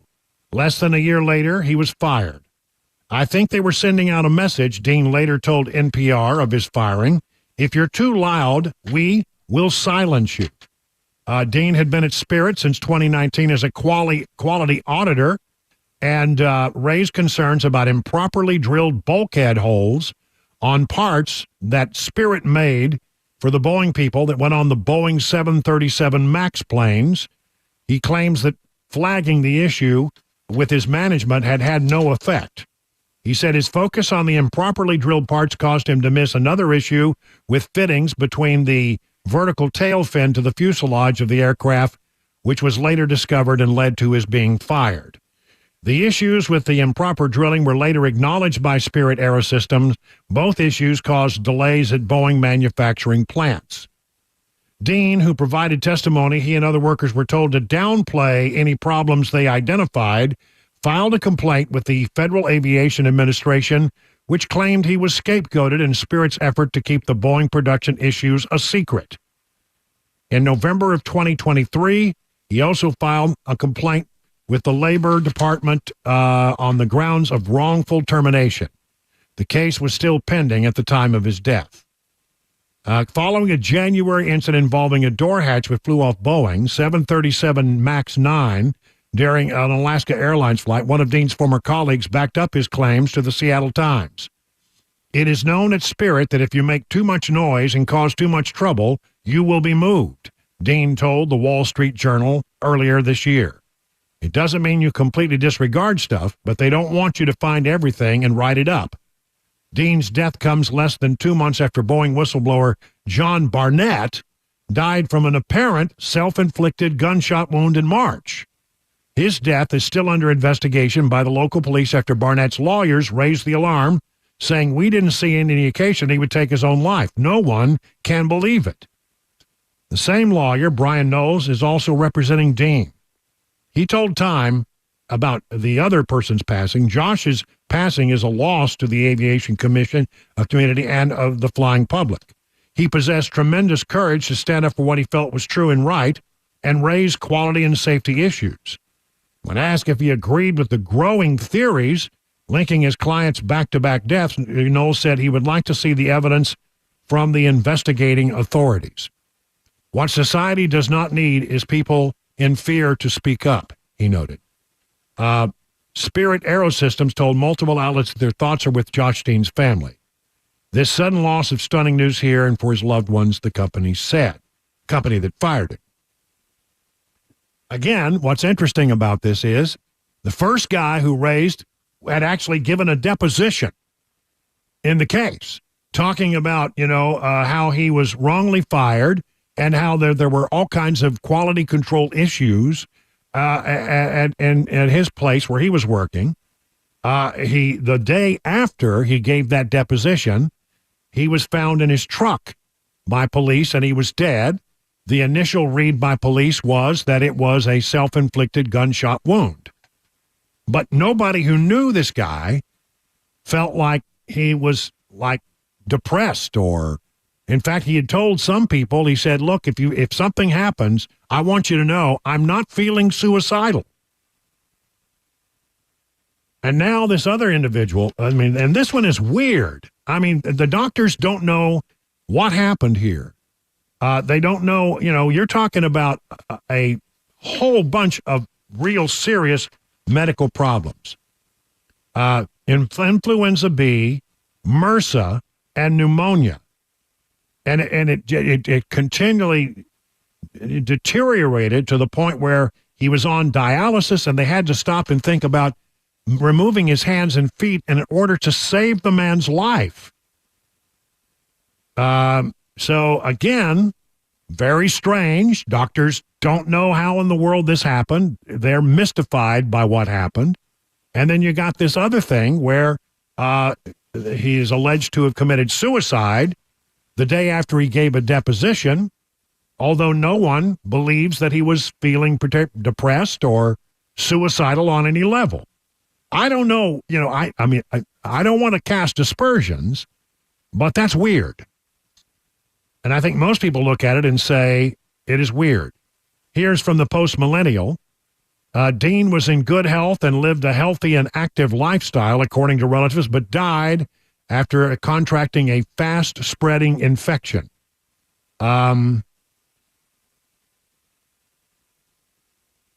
Let's see, I'm trying to see if there's new developments in this story. As his condition worsened, he was transferred to a hospital in Oklahoma City, put on a machine that takes over heart and lung function when the patient's organs don't function.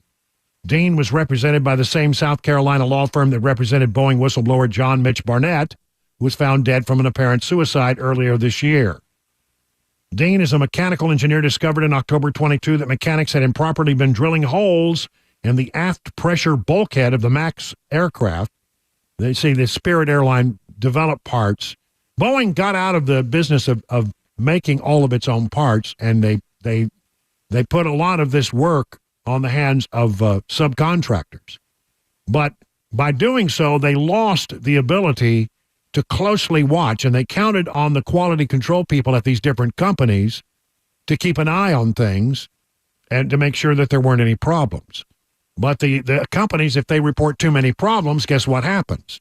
Boeing will find somebody else to do the work, and they didn't want to lose the contract. Look, I don't know if there's anything untoward going on here. Sometimes coincidences are just coincidences. But, and I'm not a big guy to look and look for conspiracies in every corner. But this series of things that has happened with regard to Boeing and people who are in the quality control part of watching out for the parts, while Boeing is going through a serious time of trouble. I mean, they've got real problems there, and they're trying to get back on their feet This is an important industry to the United States and important to America. And millions and millions, if not billions of dollars are at stake for Boeing. So all I'm saying is this is weird. I think investigative reporters for the Seattle Times and others are digging hard on this story to find out if there's anything more to it that they can determine. But just these two individuals, these two very outspoken whistleblowers, having been found now dead surrounding some unusual circumstances, is certainly something worth investigating. 49 minutes now past the hour of 4 o'clock.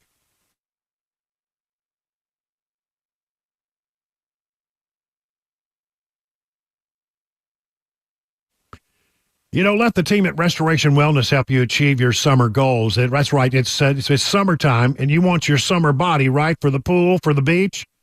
Summer's right around the corner. Call the Restoration Wellness team today at 615-470-8124 or visit them on their website, restorationwellnessmedspa.com, to book a consultation today. Now, my friends Carly and Jamie will take good care of you like you're one of their own.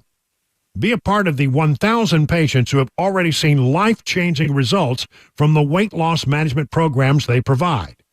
Gain your confidence back just in time for summer. You see, weight loss, a lot of benefits to it.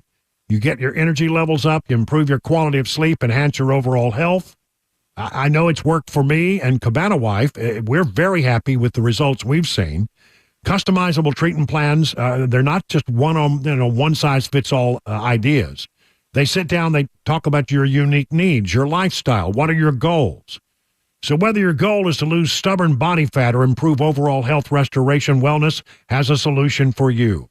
That's right. Learn more about the newest technology in weight loss management by going to their website, restorationwellnessmedspa.com. Again, the number, 615-470-8124.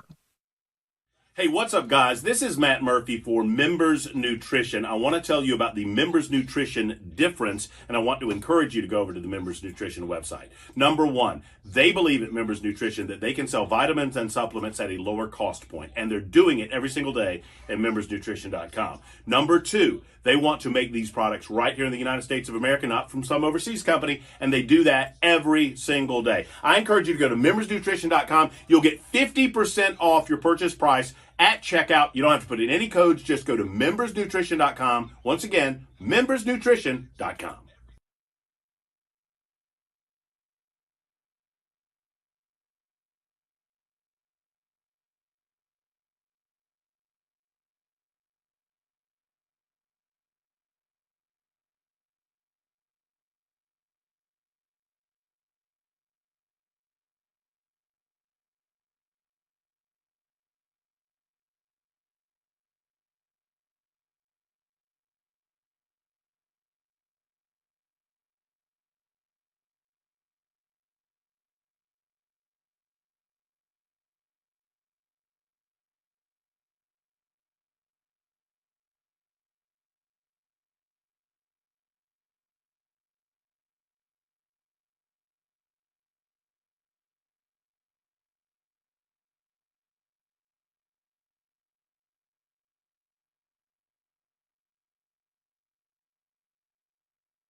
The latest from today's testimony at Donald Trump's hush money trial, a Middle Tennessee daycare being investigated, and a new scholarship at Vanderbilt University providing more opportunity for those in Metro Nashville. Those stories at 5, Super Talk 99.7 WTN. Got to be a big hearing tonight at 6 o'clock in Nashville to determine whether or not Justin Jones can be on the ballot in November. That's right. Brother Jones went out and gathered up. You have to, when you run for office, you have to get signatures. And the signatures have to be valid people who are registered to vote in your particular area, right? If you don't have valid signatures, you got 25 of them. I mean, it seems like a pretty low bar. If you can't find 25 people who will support you, who are actually registered voters in your district, then maybe, you ought to think about not running. Well, he went out and collected 26. And almost immediately, they found that one of them was not qualified. So that's still left him with 25. But Republican Laura Nelson is challenging it. And today at 6 o'clock, the Election Commission, Nashville Elections Administrator, says there'll be a hearing, and they will ask both parties to make their case. Justin Jones will have to defend to make sure that all 25 of the remaining signatures on his application are valid, and Laura Nelson will have the opportunity to prove that they are not. This happened about a month ago, and so Laura Nelson has had a lot of time to sort of dig around on some of these names and to go through and do the research. Nashville Elections Administrator, according to Channel 5, Jeff Roberts, says that the team he's working with has been trying to get more details about Nelson's challenge. They've been in contact with their team to get more specifics, but if the evidence against Jones is found to be legitimate, he could be kicked off the ballot, which would make Nelson the only candidate on the ballot in a heavily Democratic District 52. So, again, that is going to be very interesting to watch. The hearing is at 6 p.m., and the general election, of course, is in November. I mean, why in the world would you go out there and knowing that, that you're going to get challenged on every signature? And if the low bar is, well, we got to get 25 signatures, and you turn in 26. No, you turn in 50, you turn in 100, because some of the people are going to wash out. You can't rely on people when you say, "Are you registered to vote here?" Or maybe they thought they were in his district and they weren't. Maybe there's a lot of things that can go wrong there. So it'll be interesting to see what Laura Nelson has come up with and whether it's a valid challenge. But we know one has already been discontinued. And so far, the Elections Commission says they believe 25 of them are valid. What does Nelson know? We'll find out. We'll be watching it very closely. 58 minutes now past the hour of 4 o'clock on Super Talk 99.7. You're listening to The Drive. Hey, what's up, guys? This is Matt Murphy for Members Nutrition. I want to tell you about the Members Nutrition difference, and I want to encourage you to go over to the Members Nutrition website. Number one, they believe at Members Nutrition that they can sell vitamins and supplements at a lower cost point, and they're doing it every single day at membersnutrition.com. Number two, they want to make these products right here in the United States of America, not from some overseas company, and they do that every single day. I encourage you to go to membersnutrition.com. You'll get 50% off your purchase price at checkout. You don't have to put in any codes. Just go to membersnutrition.com. Once again, membersnutrition.com.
5 o'clock, I'm Mac Maury with your top stories. 84 degrees in Middle Tennessee today. Traffic complete weather forecast 5 minutes away.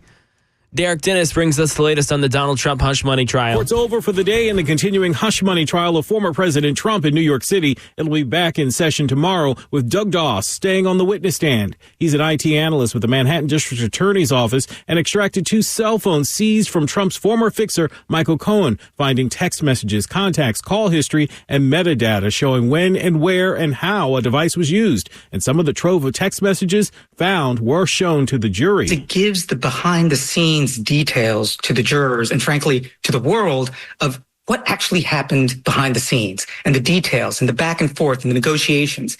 And jurors find that kind of testimony incredibly compelling because with those text messages and communications, it tells the jury, wait a second, this actually happened. ABC contributor Ken Nowadays, prosecutors trying to establish Trump paid off Stormy Daniels. And back here in Tennessee, police and state agencies investigating a Murfreesboro daycare for child mistreatment. Channel 4's Marissa Sulik filling us in. The Murfreesboro Police Department, the Department of Human Services, and the Department of Children's Services are looking into what happened at Lionheart Children's Academy, but they can't provide too many details as it is still under investigation. We did hear from Lionheart, who has locations across the country. A marketing representative told us the incident involved a teacher and happened a week ago, last Thursday. They say Friday they addressed the problem and that teacher was fired. Murfreesboro police say that person has not been arrested at this time. Lionheart says later they found out that same teacher was part of a previous criminal investigation. The daycare tells us they are cooperating with law enforcement. They are also attached to one church here in Murfreesboro, but tell us they are not affiliated with them in any way. And staying here in Tennessee, a new scholarship at Vanderbilt University, a new scholarship trying to make it easier for Metro Nashville public school students to get a high-level college education. The scholarship will cover the direct cost at Vanderbilt, including tuition, fees, housing, and meals for any NPS students who are admitted to Vanderbilt through early decision 1 or 2 and who qualify for a federal Pell Grant or whose parents' income is $100,000 or less. It'll also provide a one-time summer stipend of $6,000 after the second or third year at Vanderbilt to offset costs associated with summer internships. It'll also increase the number of NPS graduates in Nashville who are admitted to and enroll at Vanderbilt. It'll collaborate with NPS college counselors, teachers, and administrators to prepare more NPS graduates to be successful in the admission process at selected colleges and universities. That is the latest news. Traffic and weather on the way. I'm Mac Maury, WTN News.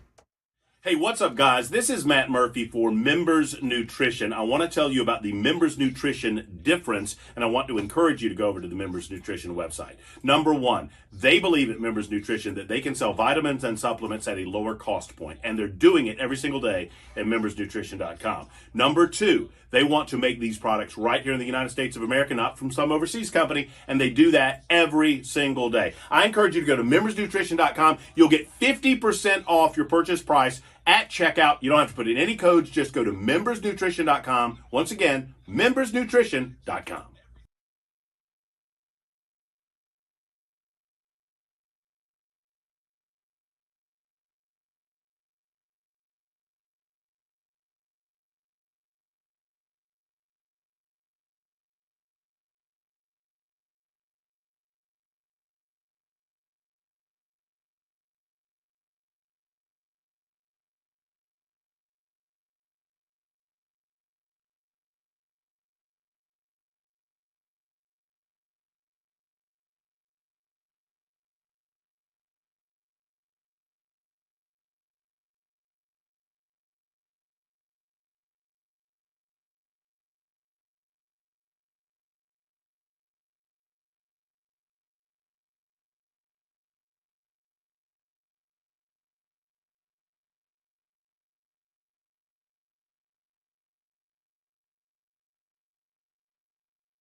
It is 85 degrees at 6 o'clock, 5:06. I'm sorry, let's try that again. I tried to throw in extra numbers, and I got confused. You know how I am about numbers. It is 86 degrees at 5:06 on Super Talk 99.7. I'm Brian Wilson, your friend and radio buddy. That's a great way to start an hour right there. Right? Maybe we should... I don't know. You know. Sometimes they say you should start over. Get to start over? I don't know. You want to? Yeah. I mean, I guess. Hit it. Rock solid information. News you can use. Buckle up, everyone. This is The Drive with Brian Wilson on Super Talk 99.7 WTN. That's right. It is now 5:07 on Super Talk 99.7. It is 86 beautiful degrees outside on this second day of May. I'm Brian Wilson, and we'll pretend like what happened before never happened. We're going to move on. We got a lot of stuff to talk about here today. I hope you're getting home safely. Really, we want you to get home safely and enjoy the lovely weather that we're having. Maybe, perhaps, when you get home, you'll notice that the cicadas have arrived. So I'm curious about that. I've been waiting for cicadas to show up here in bucolic Watertown, and maybe I just don't have the right area, but none here on my property. I haven't seen any either. You haven't seen anything? Mm-mm. All right, so here's the latest on cicadas. You know, some people are seeing a lot of them. This is going to go through June, so we got some time. Parts of Tennessee are beginning to see the emergence of the brood 19 cicadas, which have been dormant for the past 13 years. The brood wasn't expected to emerge in Tennessee until about mid-May, but people around Middle Tennessee have already started to see their presence. Maybe we're just being a little impatient. Yeah, there they are. Not all of Tennessee will have to deal with cicadas, but University of Tennessee says about 18 counties, mainly in Middle and East Tennessee, will see the insects in this so-called 13-year brood. And so I went to a website, cicadamania.com. Yes, there is a thing. And you can buy cicada T-shirts and all kinds of stuff. And they're tracking this, and a lot. So let me see if I can. These 13 and 17-year cicadas. Yeah, this is the place to go. Let's see if I can find out about Tennessee. I don't know. They have all kinds of different broods, but there's a ton of them. So here are the places that Cicada Mania says have seen them in Tennessee. Blount County, Cheatham, Clay, Davidson. They say some have shown up in Davidson already. Grundy, Hamilton, Jackson, Loudon, Macon, Marion, McKinn, Meigs, Putnam, Rutherford, Sequatchie, Smith, Stewart, and Sumner. But I don't see anything about Wilson. So I get I'm in Wilson County. So I don't know. But you've seen none at your home, and you're in what county? I'm in Sumner County. I haven't seen any. I did see someone say that they were in, I think, Hendersonville, maybe, and saw some, but I haven't seen any up in the White House area yet. No. What about you, Mac? Have you encountered any cicadas as yet? None in Bellevue. Still clear. Okay. But, nothing happens in Bellevue. And that's the way Mac likes it. That's why I went there. Yeah. That's right. Well, anyway, if you have cicadas, give us a shout out on the Members Nutrition Super Text line, 615-737-9986. We think it's important to track the cicadas. I mean, I'm looking forward to seeing them, little buggers. They only come around and they don't hurt anything. They don't hurt you. They just show up. I will say this. I mentioned it yesterday late in the show. If you go looking for cicadas, and they like to climb up on trees. They come out of the ground and they climb up on trees, and then they let their exoskeleton, they shed their exoskeleton, and then they have to let the new one harden, and then they fly up and they hang out in trees. That's what they do. And then the females cut slits after the males have done their thing. I mean, apparently, this thing, that noise that they make, it's called stridulation. I love that. That's what it's called, stridulation. And so, the males stridulate, Well, that didn't sound very nice. And then the females click their wings in response. And then, well, the males and females, they had their little special time. And then they lay their eggs in a slit in the tree. And then when the eggs hatch a short time later, they're about the size of tiny ants. And they make their way down into the ground. And then they stay there for 13 years, getting bigger and bigger and bigger. They attach themselves to the roots of trees. That's fascinating to me, that their life cycle. I wonder how long they live after they've emerged and then reproduced, I guess. No, probably not long. They emerge only to reproduce, and they'll be gone by June. That's wild. That is wild. What a boring life they live. Yeah. Now, the thing is that a lot of critters like to eat. I mean, birds love to eat cicadas. So you get a lot of birds, and they'll come in and they'll show up in big numbers. The other thing that you got to watch out for, you may not know, is that copperheads copperhead snakes really love cicadas. And so what they do is they crawl up the side of the tree and wait for the cicadas to walk by, and then they got them. But easy picking.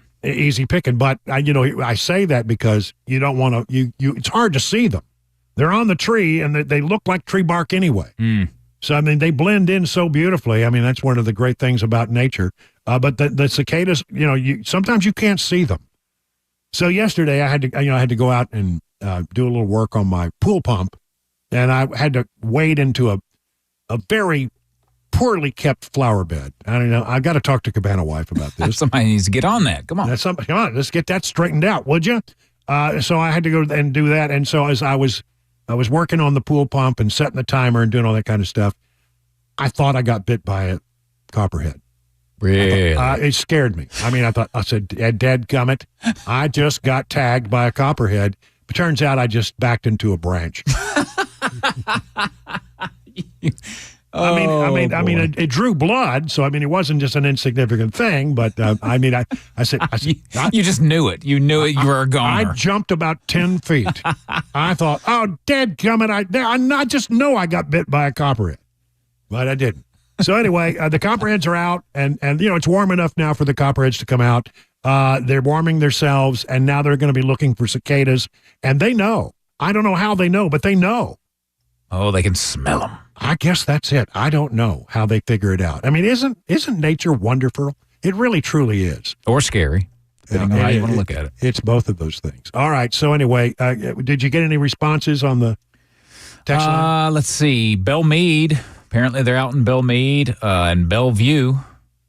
Oh, really? So there you go. Yeah. Let's see. This says Come Wilson. on, Mac. They say they're in Bellevue. I haven't heard any in Bellevue. Apparently someone has them in Lebanon. I'll be listening. Huh. Manchester, Murfreesboro, Lebanon again. It may take a little while for them to harden and start stridulating. So if they're just coming out, the all-important stridulation has not yet begun. Can you look at cicadas without special glasses? Yes, I think you're safe to do that. Thank you, 1513. All right. That's I promise you tonight, I mean, I'm batching it. Cabana Wife, this social butterfly that she is off on another trip. And so, I'm left to fend for myself. And so when I go out to get dinner tonight, I'll drive around and see if I can find any cicadas. Just roll your windows down and listen. Well, you probably couldn't hear them. I think it may take them a little while to get to the point where they can stridulate. They come out, they got to shed their shells, and then they have to harden because they can't stridulate if they're soft. I mean, yeah, come on, man. Come on. Seriously, Chris. There's no stridulation that takes place when you're soft. Don't put pressure on the stridulation. I mean, come on. Hey, baby. I'm stridulating over here. Come over here, mama, and click those wings. Oh, my. Oh, the sex life of cicadas on Super Talk 99.7. All right. I've killed enough time with that. Let me run through a couple of things. Can we swamp it up real quick? I forgot to tell you I wanted to swamp some things. So there we go. There's the swamp. A couple of things coming from the swamp I think are very interesting.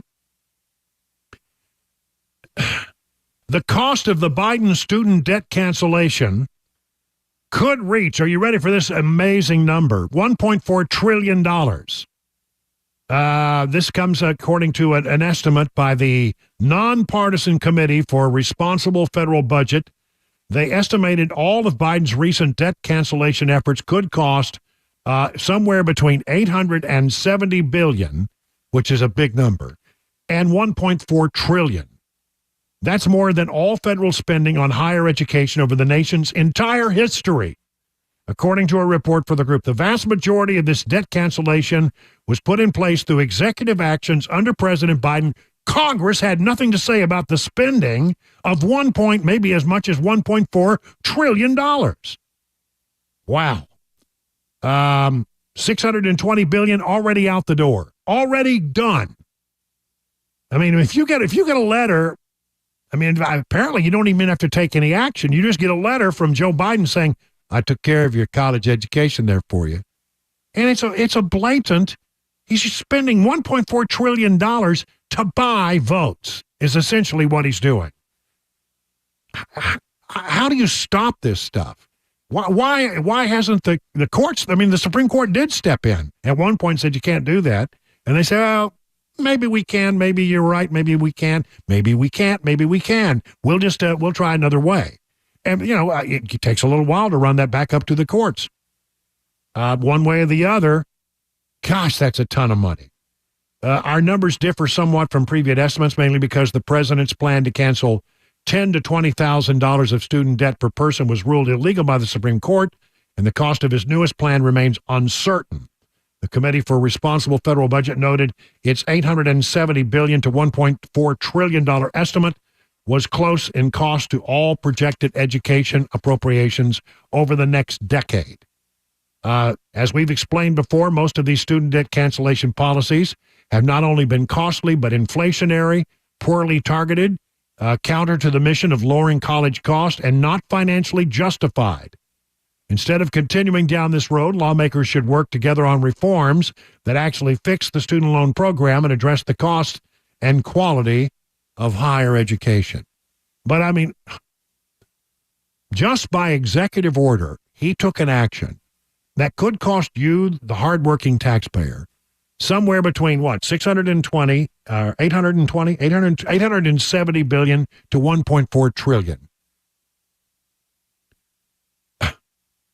And I mean, Congress is supposed to have some say in how money is spent. They haven't said a word about this. They haven't been able to stop it. And that money really, honestly, is for political purposes. Not because of the goodness of his heart, because he wants to buy back those votes of young people who are leaving the Democrat Party and are angry with him. I mean, I feel like such a chump. I actually paid off my student loan. I took out a small student loan when I went and got my master's degree, and I paid it back. I paid off the student loan of my ex-wife. I paid off, I made sure that I saved enough money that my daughter didn't have to take out a student loan, and she just graduated.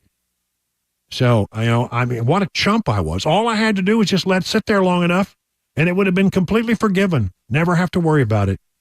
It's wrong. It's just so wrong. Okay. Here's another thing that's costing you.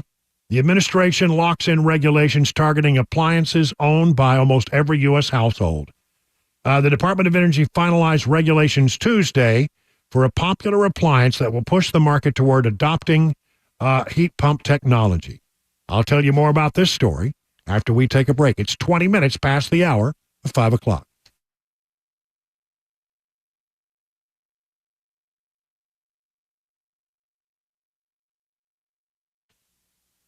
Grace Point Healthcare is the standard for affordable, comprehensive, and convenient medicine. I'm going to talk about all three of those things. How? Well, as a direct pay provider, healthcare is delivered without the red tape of insurers' guidelines. Smart Care plans make it even more affordable. There's the first word. Starting at $69 a month, you get free office visits and basic labs for the entire year. Now, Grace Point identifies and treats the root causes of a condition, not just the symptoms, utilizing a comprehensive functional approach. And by usually seeing you the same or next day, you're treated at your convenience. Grace Point Healthcare, affordable, comprehensive, and convenient medicine delivered the old-fashioned way. They are located on Main Street in Franklin, 599-6868. That's 599-6868 to set up your first appointment. The guaranteed offer is the easiest way to sell your home. It's really simple. We bring you an all-cash offer. You close in as little as 21 days. No home inspections, no lock boxes, no open houses. Go to markspain.com to get a guaranteed offer and start packing.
Pete Buttigieg testified before the Senate today. Tennessee Representative Justin Jones could get kicked off of the ballot tonight in District 52. And Peloton running into more issues, I should say cycling into more issues as they continue to try and restructure those stories. 5:30 Super Talk, 99.7 WTN.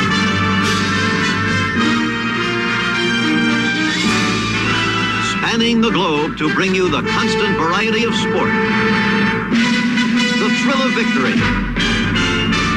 and the agony of defeat. That's right. It's time for Mac Morey's wide, weird, wacky world of sports. I run out of all the W's. That's right. Here is the host of our program. You know him, you love him, you can't live without him. It's Mac Morey, ladies and gentlemen. We're wild, too. Did we get wild in there? I think did I forget wild? It's definitely wild. We're wild. Yeah. That's for dang sure. And I know I teased another story, but I forgot sports was next. We'll get to that in a little bit. It is time for Mac. And we're going to talk about NFL and how we did in the draft, the deep part of the draft. Yeah, exactly. We talked about a number 7 overall pick, getting J.C. Latham. That's the tackle out of Alabama. That's who the Titans took with their first pick in the first round. He was a right tackle, only allowed 2 sacks throughout his over 1,000 snaps in college. Wow. They're going to move him. Yeah, he's a beast. They're going to move him over to the left side. He was the second best tackle in the draft. And, you bring Bill Callahan, Brian's father, widely touted as the best offensive line coach in the National Football League. You trust him to be able to bring him the fundamentals and the intangibles that it will take to move from the right side to the left in his first year. So shore up the offensive line. But let's go deeper in the draft. So the second round pick, they took defensive tackle out of Texas, Devondre Sweat. This was a guy that was really touted as a first-round pick, had some off-the-field issues, had a DWI just, I believe, last month, and that kind of hurt his stock, some character issues. Well, the Titans, they did their interviews with him, and they trust him that was a one-time instance, and he's going to be able to learn from this. You got to remember, a lot of these kids are kids. They're 20, 21 years old, and they're put on a stage of a microscope, and, they make some mistakes. We all do. They're going to learn from it. Sweat, I buried the lead here. 6'5", 366 pounds. This dude is huge. Yeah, he's going to plug up a couple of gaps. He's going to take two guys to block him, and he's going to be right next to the best player on the Titans team, Jeffrey Simmons. So you're making a strength even stronger there. I really like that from the Titans. Of their 7 picks, 5 were defensive. So you know where their priorities lie here. So let's keep going down here, ticking down. Round 4, they didn't have a round 3 pick. So in round 4, they took inside linebacker out of North Carolina, Cedric Gray. This is a position of need. They signed a guy from the Chargers, Kenneth Murray, in the offseason. That's really the one linebacker, and a guy named Jack Gibbons, who played some snaps last year. Those are the only linebackers on the roster. Cedric Gray could be wearing the green dot. He could be the captain of the defense. He could be the one getting that communication from the defensive coordinator in his rookie season. So huge position of need there. Cedric Gray, I believe, started his past 2 seasons. He was there for 4 years. They need him. I didn't know. I talk about the green dot. I didn't know they put it. Is it on the helmet? Yeah. So that means I never knew that. Yeah, so one player on offense, one player on defense. So it's always the quarterback, right, on offense. They get the green dot. And then more often than not, it's your middle linebacker on defense gets that green dot. And that's a big position of importance, right? They're the one communicating everything within seconds of, hey, we're going to adjust here. Hey, safety come back. Hey, let's press up. All those things could be relying on, 22-year-old Cedric Gray out of North Carolina. So huge next couple months for him, could prove a lot. They drafted a corner in the 5th round. The one thing that I like about this corner is that he's big and he could play in the slot. They liked size here. Then they took Jaquan Jackson in round 6. That's a wide receiver out of Tulane. So he played with running back Tajay Spears, who's on the Titans, who was a rookie last season. So he's been a teammate with Spears. And kind of a little fun nugget here, he's actually the nephew of Hall of Fame safety Ed Reed. So got some football in the genes, that's for sure. So that's Jaquan Jackson, a wide receiver. That was only their second offensive take here. They took an edge in round 7 out of Michigan, and they took a safety in round 7 out of Miami, James Williams. Now, James Williams could play linebacker. He could play free safety. He moves up in the box. He can do a lot of different things. He's 6'5", 215 pounds as a safety. Wow. 6'5". That's a big safety. That's a big boy. So they got some athletes later on in the draft, and they're all at positions of need. They're going to be able to come in here and compete right away. They didn't get fancy or spicy with it. They just let the draft come to them. They were able to do that, Brian and Chris, because Rand Carthon spent money in free agency and got competent athletes in the building and said, okay, we've got a frame, we've got a skeleton. Now I can just sit here and look at our needs and go boom, boom, boom. And he let the draft come to him. I'm really excited. Well, and what's wonderful about it is that he's picked some great guys. I would love to be in the room, though, when they're trying to make these decisions. Yes. Okay, so what you always hear is they take the best player that's on. Best player available, yep. Best player available. Who's the best player out there? And, it's hard to know that. A lot of times, you bring somebody in. I mean, like Tom Brady, he was like, how deep was he in the draft? 6th round pick, I think. Yeah. 6th round pick. So you never know who's going to become your star. Well, and quite frankly, sometimes first round picks have washed out. Oh, 100%. Lots of those guys bust. And it's funny, it goes under talked about, but who knows? Maybe they're half of the scouts are talking to Rand Carthon and like, I really don't like this J.C. Latham guy. And the other half's going, I really do like this guy. So even the room itself can be split on things. And that's why you have that GM in an important spot to say, you know what, I'm the guy who presses the button. And I'm the guy who makes the final call. He's the ultimate guy who makes the decision. And that's been made very clear. Very clear. All right, good. We'll have more tomorrow. We get ready to send the Predators off for their next game. Very important game. Right now, time for the news at 31 past the hour.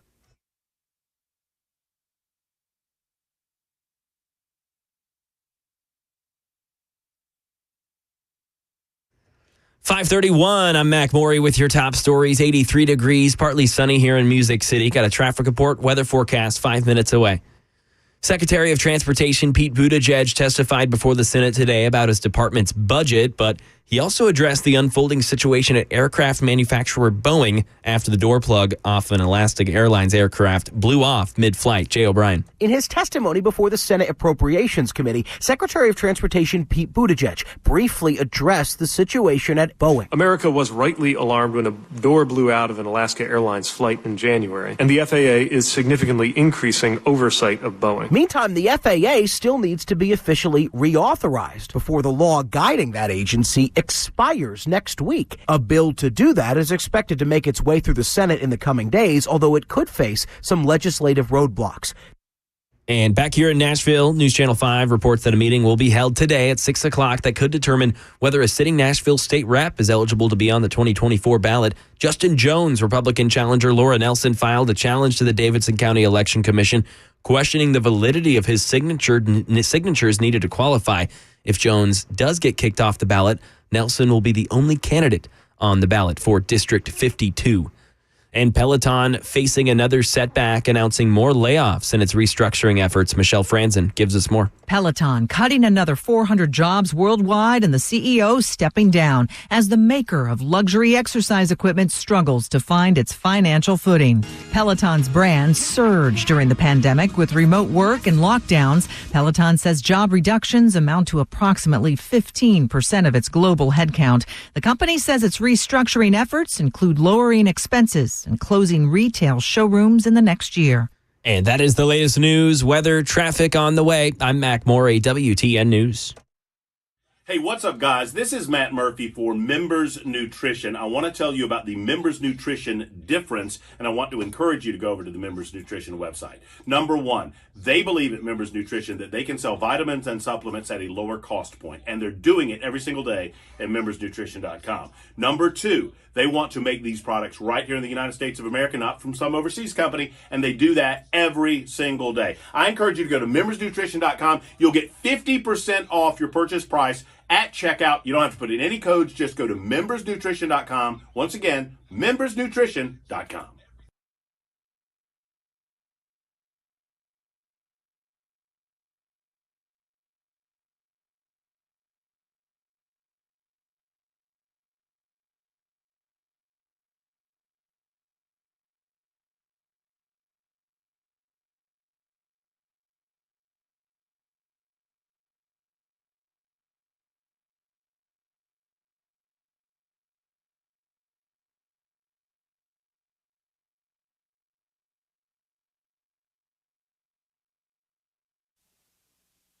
You know, Mother's Day is almost here, and my friends at Genesis Diamonds are here to help you celebrate her in a big way. Whether it's her first Mother's Day or her 60th Mother's Day, she will appreciate something thoughtful and timeless from Genesis. You don't have to break the bank. Genesis has put together a fantastic collection of sentimental gifts, things that she can wear all the time. Layered necklaces, colored gemstone bracelets, rings, pearls, eternity bands, diamond pendants. And this year, some of Genesis' exclusive designers have come in with even more great prices and more great pieces. New, fashion-forward designs that any mom will appreciate. Stop in and let one of Genesis' trusted advisors help you find a special, meaningful gift.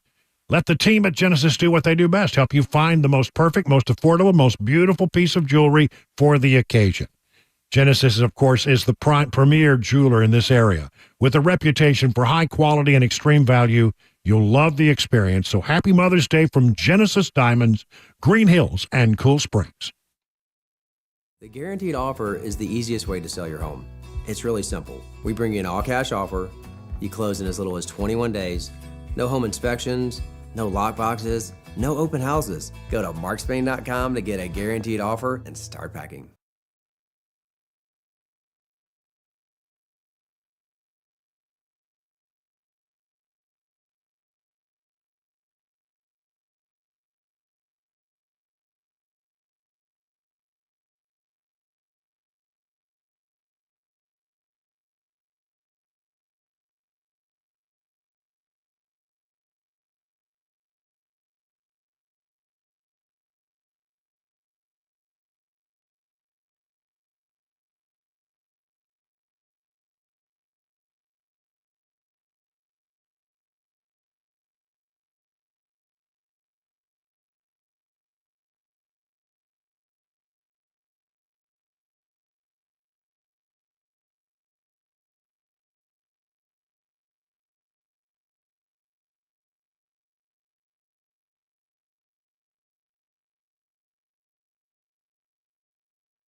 It's 38 minutes now past the hour of 5 o'clock on Super Talk 99.7. I'm going to put together a bunch of different pieces here for you to try to tell you a coherent story about why the president did what he did this morning. Joe Biden getting ready to go out, on a campaign trail. He can go out and campaign. Trump has to be in the courthouse, of course. And he's on his way out, but, he's been catching a lot of flack for not saying anything more decisive or more poignant or pointed about the protests that have been taking place on college campuses around the country. His people have put out statements. There have been pieces of paper that have been, sent down, statements from the White House. But actually seeing him come before the cameras and say in very, very, clear, understood terms that what's going on is bad. And finally this morning, a day late and $1 short, he did. I'm going to play it out for you. It takes a moment or two to play out, but I want you to hear everything that I'm going to tell you why he did this. Here's the president from this morning. We've all seen the images, and they put to the test two fundamental American principles. The first is the right to free speech and for people to peacefully assemble and make their voices heard. The second is the rule of law. Both must be upheld. We are not an authoritarian nation where we silence people or squash dissent. The American people are heard. In fact, peaceful protest is in the best tradition of how Americans respond to consequential issues. But neither are we a lawless country. We are a civil society, and order must prevail. Throughout our history, we've often faced moments like this because we are a big, diverse, free-thinking, and freedom-loving nation. In moments like this, there are always those who rush in to score political points. But this isn't a moment for politics. It's a moment for clarity. So let me be clear. Peaceful protest in America. Violent protest is not protected. Peaceful protest is. It's against the law when violence occurs. Destroying property is not a peaceful protest. It's against the law. Vandalism, trespassing, breaking windows, shutting down campuses, forcing the cancellation of classes and graduations. None of this is a peaceful protest. Threatening people, intimidating people, instilling fear in people is not a peaceful protest. It's against the law. Dissent is essential to democracy, but dissent must never lead to disorder or to denying the rights of others so students can finish the semester and their college education. Look, it's basically a matter of fairness. It's a matter of what's right. There's the right to protest, but not the right to cause chaos. People have the right to get an education, the right to get a degree, the right to walk across the campus safely without fear of being attacked. But let's be clear about this as well. There should be no place on any campus, no place in America for anti-Semitism or threats of violence against Jewish students. There is no place for hate speech or violence of any kind, whether it's anti-Semitism, Islamophobia, or discrimination against Arab Americans or Palestinian Americans. It's simply wrong. There's no place for racism in America. It's all wrong. It's un-American. I understand people have strong feelings and deep convictions. In America, we respect the right and protect the right for them to express that. But it doesn't mean anything goes. It needs to be done without violence, without destruction, without hate, and within the law. Make no mistake, as president, I will always defend free speech, and I will always be just as strong in standing up for the rule of law. That's my responsibility to you, the American people, and my obligation to the Constitution. Thank you very much. And he was asked a question as he left. The question was, should we send in the National Guard? And he said no. So, look, this is exactly what he needed to say. The only problem is he needed to say it a week ago. This is 5 days late and $5 short. I mean, why did he do it now? Well, I'm going to give you the answer to that. I think I've found the answer to it, and then I'm going to tell you that because of what's happening on these college campuses, it's starting, I think, to show up in some of the polling data. So here's a great story from the Daily Caller. and it's based on some Axios reporting as well. Dems fret over 2024 chances as pro-Palestinian protests break out on college campuses across the country. Democrat lawmakers are growing concerned over potential electoral repercussions that the recent anti-Israel protest on college campuses across the country could have an impact on their 2024 chances. Pro-Palestinian protests, including encampments, have broken out at Columbia, Yale University, Emerson College. Well, I mean, I think there have been some protests in about 75 colleges around the country. Protesters have demanded their respective schools boycott, divest, and sanction the U.S. ally over its war against Hamas. Images and videos of the demonstration have circulated among Democrat lawmakers ahead of their caucus meeting earlier this week, according to Axios, with one member telling the outlet many people are super frustrated and concerned. The longer they continue and the worse that they get, the worse it's going to be for the election overall. Speaking as a Democrat, bringing out the public's, adding that the protests are bringing out the public's most conservative side. I mean, I think that's right. I think, you may not be a conservative, but you don't like to see the American flag taken down and replaced by a Palestinian flag. You don't want to see, Americans love things that are fair. And they don't think it's fair that Jewish students can't go to class at certain universities without being intimidated, harassed, or beaten. They don't think it's fair that they have to cancel college commencement ceremonies. It's not right. And so they look at this and they have a distaste for it. A great number of people have a very strong distaste for what they're seeing on the college campuses, and I think that's exactly why. It took Biden, an extra week to wet his finger and put it up in the air to see which way the political winds were blowing. Had to wait on what the focus group said instead of doing what was right. Now, this is the right position. It just took a long time to do it. Why? Well, because he's got to win Michigan. Right? He's got to win Michigan. And in Michigan, in Dearborn, Michigan, there are 100,000 people who are Muslim or Arab. And they are not happy with the Biden administration and how, as they perceive it, they've been too pro-Israel. I think being pro-Israel is the right position, but they don't. And they've said that they won't vote for him. And if he loses 100,000 votes, or if 100,000 votes sit on their hands, Trump could have a good turnout in Michigan, and they know that is the end of the Biden campaign. If Trump wins Michigan, it's over. There's nobody going to become president without winning Michigan the way it looks right now.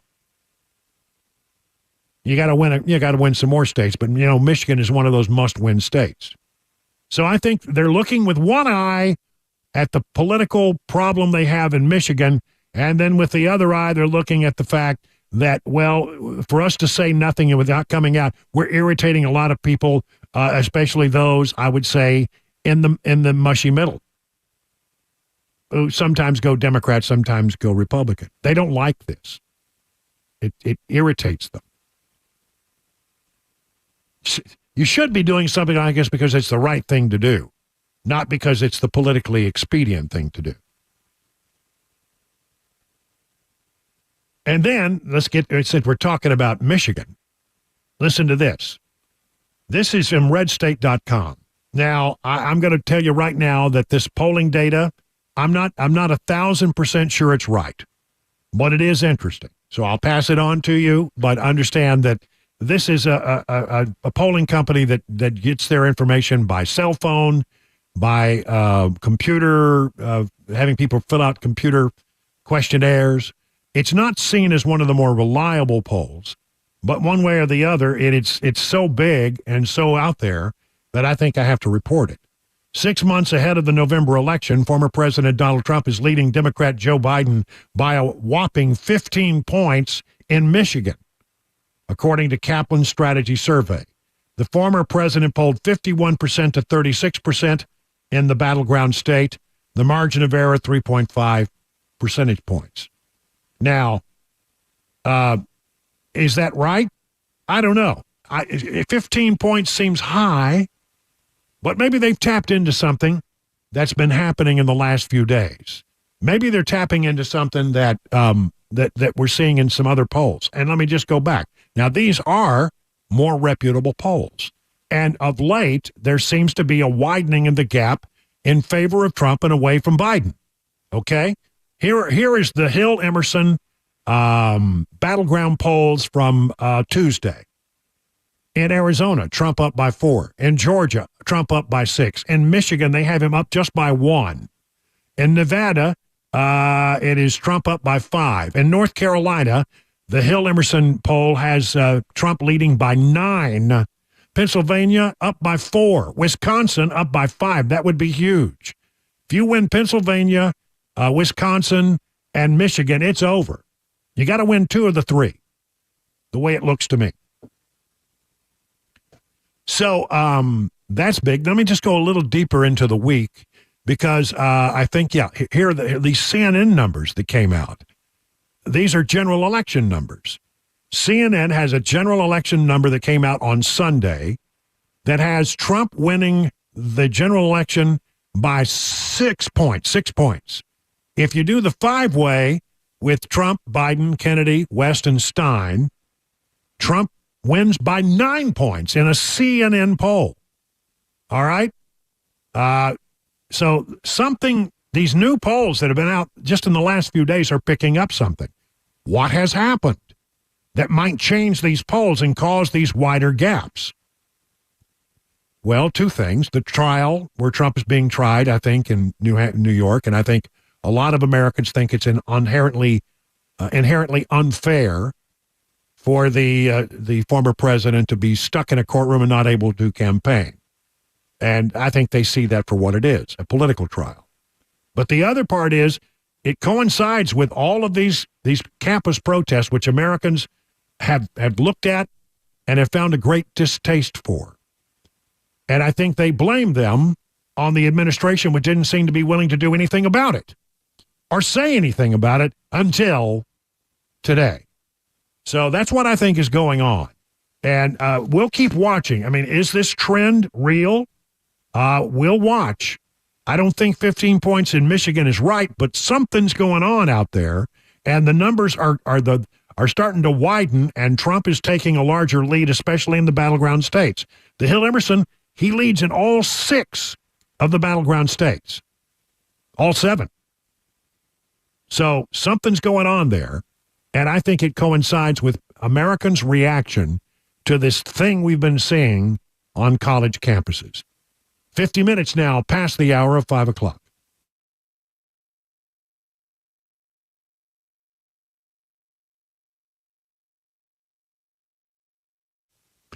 You know, when you become a member of the Beehive Club over at Busy Bee HVAC and Plumbing, you get a lot of good things.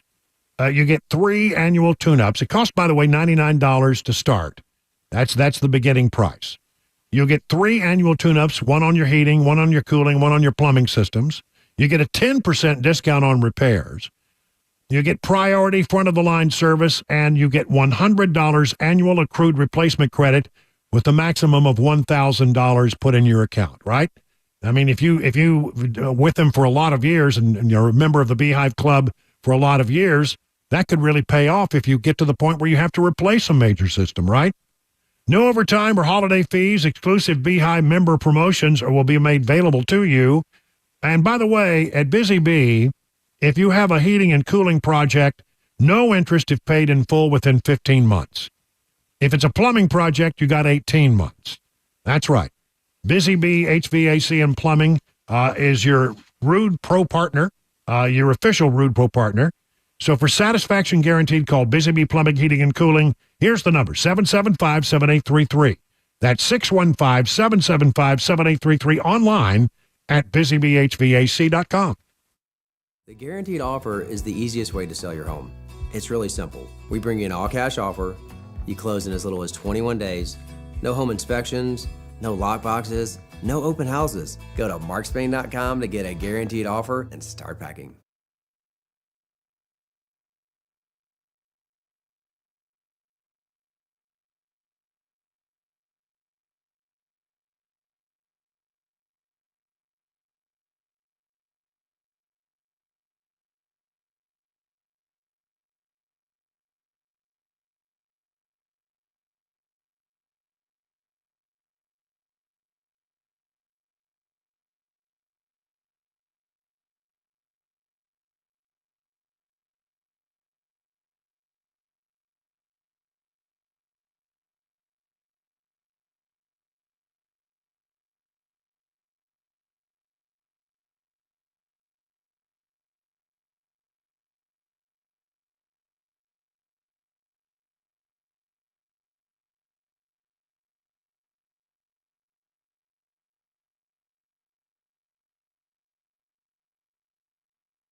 The latest from Donald Trump's hush money trial. A pizza delivery guy shot out here in Middle Tennessee, and a daycare in Tennessee under investigation for child mistreatment. All coming up, 6 o'clock, Super Talk, 99.7 WTN. You know, I was talking about the protests and how that's not going over very well with a great number of Americans. They see the Palestinian flag flying over American college campuses. They don't like what they're seeing, and they don't like Americans they're inherently in favor of things that are fair. They don't like something that's unfair. And when they see young Jewish students who can't go to class or can't graduate or can't go to the library at their college without being intimidated or even attacked, that's not right. It doesn't sit well with people. It doesn't sit well. And here's the thing that we're now learning. This is pretty good stuff. We knew that a great number of the people at that Columbia City College protest, they arrested between the two different campuses around the city of New York. And kudos to Mayor Eric Adams for doing that. He has impressed me in a way he's not impressed me before. They arrested 282 protesters, cuffed them, hauled away, and then they found out, are you ready for this number? 134, just a little less than half of them, had absolutely zero affiliation with either school. That's according to law enforcement sources talking to the New York Post. And we all knew that, didn't we? We all knew that was the case, and now we have some numbers. I think as these other cases are processed, and we learn more about what happened at UCLA and others, we're going to find similar stuff. There were professional agitators behind this, and I hope that Republicans work hard on Capitol Hill to find out who's paying these people, where are they coming from. I think the answers are pretty clear, but let's get it locked down. 59 minutes now past the hour of 5 o'clock.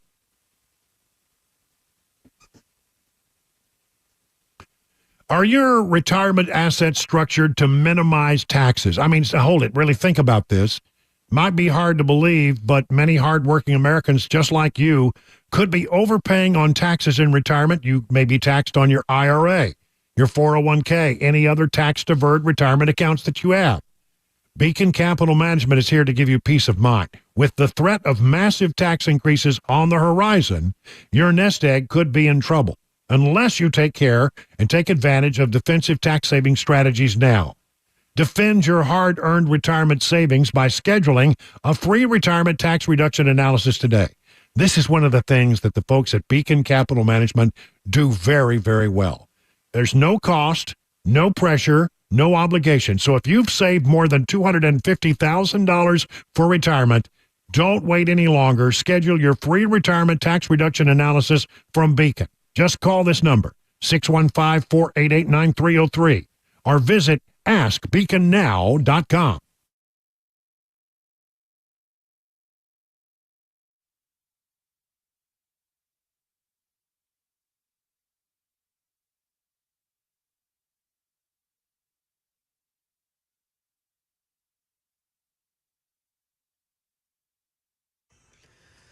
Six o'clock, I'm Mac Maury with your top stories. 82 degrees in Nashville.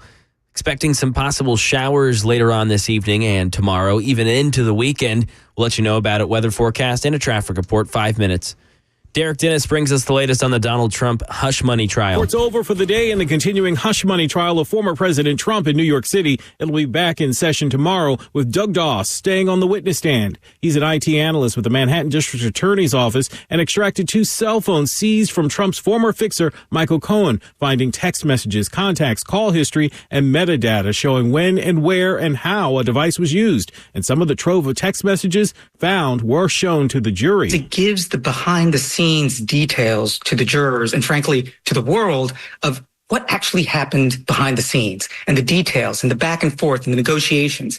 And jurors find that kind of testimony incredibly compelling because with those text messages and communications, it tells the jury, wait a second, this actually happened. ABC contributor Ken Nowadays, prosecutors trying to establish Trump paid off Stormy Daniels.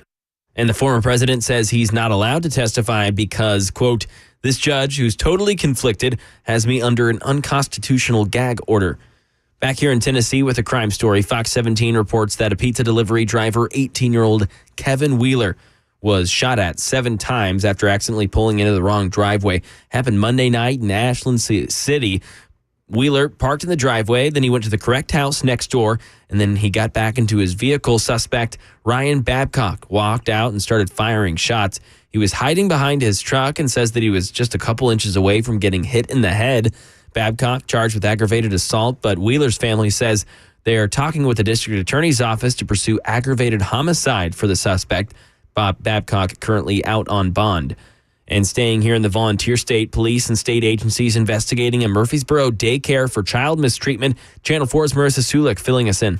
The Murfreesboro Police Department, the Department of Human Services, and the Department of Children's Services are looking into what happened at Lionheart Children's Academy, but they can't provide too many details as it is still under investigation. We did hear from Lionheart, who has locations across the country. A marketing representative told us the incident involved a teacher and happened a week ago, last Thursday. They say Friday they addressed the problem and that teacher was fired. Murfreesboro police say that person has not been arrested at this time. Lionheart says later they found out that same teacher was part of a previous criminal investigation. The daycare tells us they are cooperating with law enforcement. They are also attached to one church here in Murfreesboro, but tell us they are not affiliated with them in any way. And that is the latest news, traffic, and weather on the way. I'm Mac Morey, WTN News. The guaranteed offer is the easiest way to sell your home. It's really simple. We bring you an all-cash offer. You close in as little as 21 days. No home inspections, no lock boxes, no open houses. Go to markspain.com to get a guaranteed offer and start packing.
It is 7 minutes now past the hour of 6 o'clock on Super Talk 99.7. Time for the fourth and final hour of this Thursday show. I hope you're getting home in a good time. It's still 86 degrees outside, still very nice. Just took a little walk over to the house and back during the break. Very pleasant outside. The Bulldog would not come to work with me. She decided she was going to hang out by the pool and just sun herself in the last beams of sunlight as the sun goes down in the west. That's a smart pup. That's it. Well, listen, I'm telling you, it really is. I mean, tomorrow is Friday. And am I correct? We got some thunderstorms coming in at some point. Yeah, I think tomorrow is a decent chance of some rain showers. Yeah. Yeah, I think you're probably right. Let me just look at that forecast real quick here in my official cell phone app. Yeah, Friday, 75% chance of rain. Chance of precipitation peaks at 6 a.m., 50% chance, then goes down till about noon, but it looks like we're in for some early morning rain at least, and then it sort of goes down after that. But the thing I see here that I'm not liking is there's a 55% chance of rain on Saturday, and a chance of rain on Sunday, a chance of rain on Monday, chance of rain on Tuesday, Wednesday, and Thursday of next week. Kind of sounds like summertime. Yeah. Well, I wonder if those are just afternoon convective showers. You know, that can happen. But anyway, one way or the other, it looks like we're going to be having a bit of rain. That's okay. That's all right. Got to have rain. I want to play this little soundbite from Kristi Noem. Now, look, I almost hate when you're in trouble, as Kristi Noem was, over this story that she shot her dog Cricket at a gravel pit because Cricket was a bad dog. It's more like Corn Pop being a bad dude. Cricket was a bad dog. I don't know. I shouldn't compare Cricket to Corn Pop. But she had trouble with this dog, and I don't mean to make light of it because it is a sad thing. And she wrote about it in her book. And the excerpts of the book came out. The book actually is not even out yet. But she's getting a lot of crap, of course, for having killed a chicken-killing dog. The dog killed the chickens, and nobody seems to be worried about the chickens, but they are worried about the dog. And usually there's a rule in crisis control management, and I used to do a little of this for a short while, where you go in and help people that have got a problem, and they need crisis advice. One of the rules is do not dig the hole any deeper, and you know, let things. Sort of, once something has happened, something happens and it's in a news cycle, right? And so if you comment on it, then it extends into another news cycle. You know, Kristi Noem had this to say about her dog killing. You know, that's no good deal. They will come at you. They say there's a whole other round of bad press because nobody buys your first explanation, right? And then the best thing to do is to let it quieten down and maybe not even think about going out there for a while, letting things calm down, and then maybe addressing it at some point in the future. Well, last night, she decided to run the risk of getting more criticism by trying to explain in greater detail on the Hannity show on Fox last night. It was Hannity buried it at the very end of the program. You had to stick around for the full hour of Hannity to get this brief moment with Kristi Noem. But I have taken and given you the most important 35 seconds of what she had to say. And so we don't normally take calls in the 6 o'clock hour, but if you have some firm feeling about what Kristi Noem has said, what I'm curious about is, do you now accept this as something that changes your mind? A lot of people said they could never, ever forgive her for killing the dog Cricket. But she says, look, there are some factors that I didn't mention in the book that I need to tell you. Here in 35 seconds, Kristi Noem explains why Cricket had to die. The truth of the story is that this was a working dog, and it was not a puppy. It was a dog that was extremely dangerous. It had come to us from a family who had found her way too aggressive. We were her second chance, and the day she was put down was a day that she massacred livestock that were part of our neighbors. She attacked me, and it was a hard decision. And the reason it's in the book is because this book is filled with tough, challenging decisions that I've had to make throughout my life. And this was a dangerous animal. And I had a choice between keeping my small children and other people safe or a dangerous animal, and I chose the safety of my children.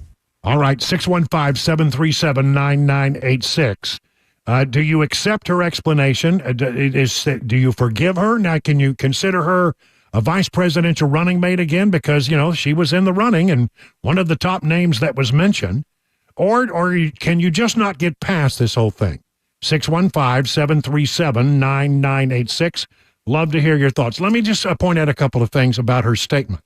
There are new information in this. Number one, she makes the point that it's a working dog.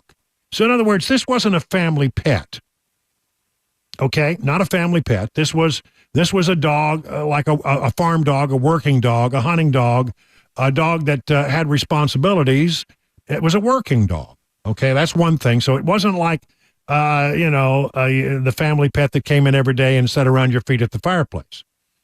Second of all, that she reports that this was not the first time this dog had trouble, that her farm, her ranch, was the dog's second chance. Already washed out with one family who had concerns about how violent the dog had been. This dog around my young children, and so I made a decision that was right for my children over the dog. So there are some new details in all of this. So I'm curious how you feel about it. I see the phone lines are getting very busy now. Let's go through it right now. Let's see what you have to say about this. Start with Bob in Nashville. Bob, she's given us a bit more information. She's tried to explain. Do you accept her explanation? Do you have problems with her explanation? Do you think that she could be forgiven enough by the American people to be a running mate for Donald Trump if Donald Trump wanted that? Okay, I'm going to explain to you like this. I grew up on a farm. If I had any dog killing livestock, something that I made money with on the farm, it had to go. Second chance, okay, if it attacked me, there would be no question in my mind what I'd do. If it attacked one of my children, no question what I would do. If it's killing livestock, no question what I'd do. Do I forgive her? I really don't have a problem because, unfortunately, I've had to do exactly what she did. It's a hard decision, but you have to choose. Do I want to get bit? Do my kids want to get bit? Do I keep wanting to lose animals on the farm? Hard decision to make. Until you're in that situation, you don't know what you would do. So, forgive her or not, I really don't care about that. If she's a good person, let her run. The truth of the matter is, animal control officers, if your dog bites somebody, there's a pretty good chance that dog's going to be put down by animal control. If they get called into it and they take possession of that animal will likely be put to sleep. I mean, that's always been the way I've had it explained to me by police officers and animal control officers. So you make a good point there. If it bites somebody, most people will not tolerate that. If it bites your neighbor, if it kills a bunch of your neighbor's, chickens, you're under some obligation to try to make that right? It's going to cost you money. You got to replace the chickens. All right. Thank you for that, Bob. I appreciate that perspective. Alton in Columbia, you're up next. Okay, you've heard her explanation. What do you think? She did the right thing. And we need to do that with these people who actually kill and known killers. Let's get them on the death page there the next day. All right. So you don't have any problem with this whatsoever? Heck no. Do you like her as a potential vice presidential running mate? She'd be all right for me. All right, Alton, thank you so much. Let's go to Brent in Spring Hill. Brent, you've heard a couple of strong opinions there. What do you say? She was being considered because we're trying to win over suburban women. I mean, it doesn't matter if I think it was okay or not what she did. What do you think suburban women think about killing crickets, for God's sake? Yeah, you've got an excellent point there, because if she came to the ticket, it was because they wanted to bring somebody on that might be attractive to women voters. Trump has problems with women voters, that especially young women voters. So, again, their experience might not be that of a farmer or a rancher, and they might have a little hard time identifying with it. A good point, though. That's probably one of the most salient points I've heard. All right, thank you for that, Brent. Appreciate it. Lisa in Cookville, give me your thoughts about Hello? this, Lisa. Yeah, you're up. What do you think? Well, I'm one of those women that I'm expected, I guess, to scream and cry and all that, and I love dogs. But what she did is exactly what every farmer in the world does if a dog kills chickens. If you can't break them from it, you have to kill them. It's awful. But I will tell you something even worse. My husband's father, my husband had a pet pig. He sat down to supper one night. I won't say any more. Life is rough on a farm. The other thing is, I think she's wonderful. I think she has the right attitude, she's conservative. The only problem is she's way too pretty. If Trump ran with her, the first thing that NBC and MSNBC would do would be to start some lurid story that sounded like she was another Stormy Daniels or something. Yeah, That's my opinion. all right, thank you. That's a lot of opinion there, Lisa. Thank you a lot for that. Appreciate it. Thanks a lot. Let's go to Daryl in Hendersonville. You're up next, Daryl. You've heard some thoughts. Do you think that this is a good enough explanation? Do you have any problem with what she did now? Well, unlike most of the callers, no. I mean, the action itself, I don't have any problems with. But this is just such a stupid, unforced error, which is characteristic of most Republican candidates. Most of which being the worst of which being Trump. I mean, the guy just can't shut his mouth, which is, it doesn't ingratiate himself to suburban women. And to your point, that's they're trying to ingratiate themselves to. That's the problem they're trying to solve if they choose her. That's right. Yeah, but the bottom line is, number one, why did you write about this episode to begin with? This doesn't have anything to do with tough decisions on a national basis. This is a very personal decision, which I get that, but it's not. It's not emblematic of anything she's going to do in the future. And number two, why would you just not take the dog to the vet and have the vet euthanized, which everybody in the country can relate to? Anybody who's had a pet, 99% of us have had to put animals down for multiple reasons. But again, the fact that she didn't do that, which people probably would sympathize with, they're not going to sympathize with you taking out to a pit somewhere and then shooting him in the head. Yeah, you know what I like about what you said there, Daryl, is that it was an unforced error. I mean, who thought this was a good idea to put in the book?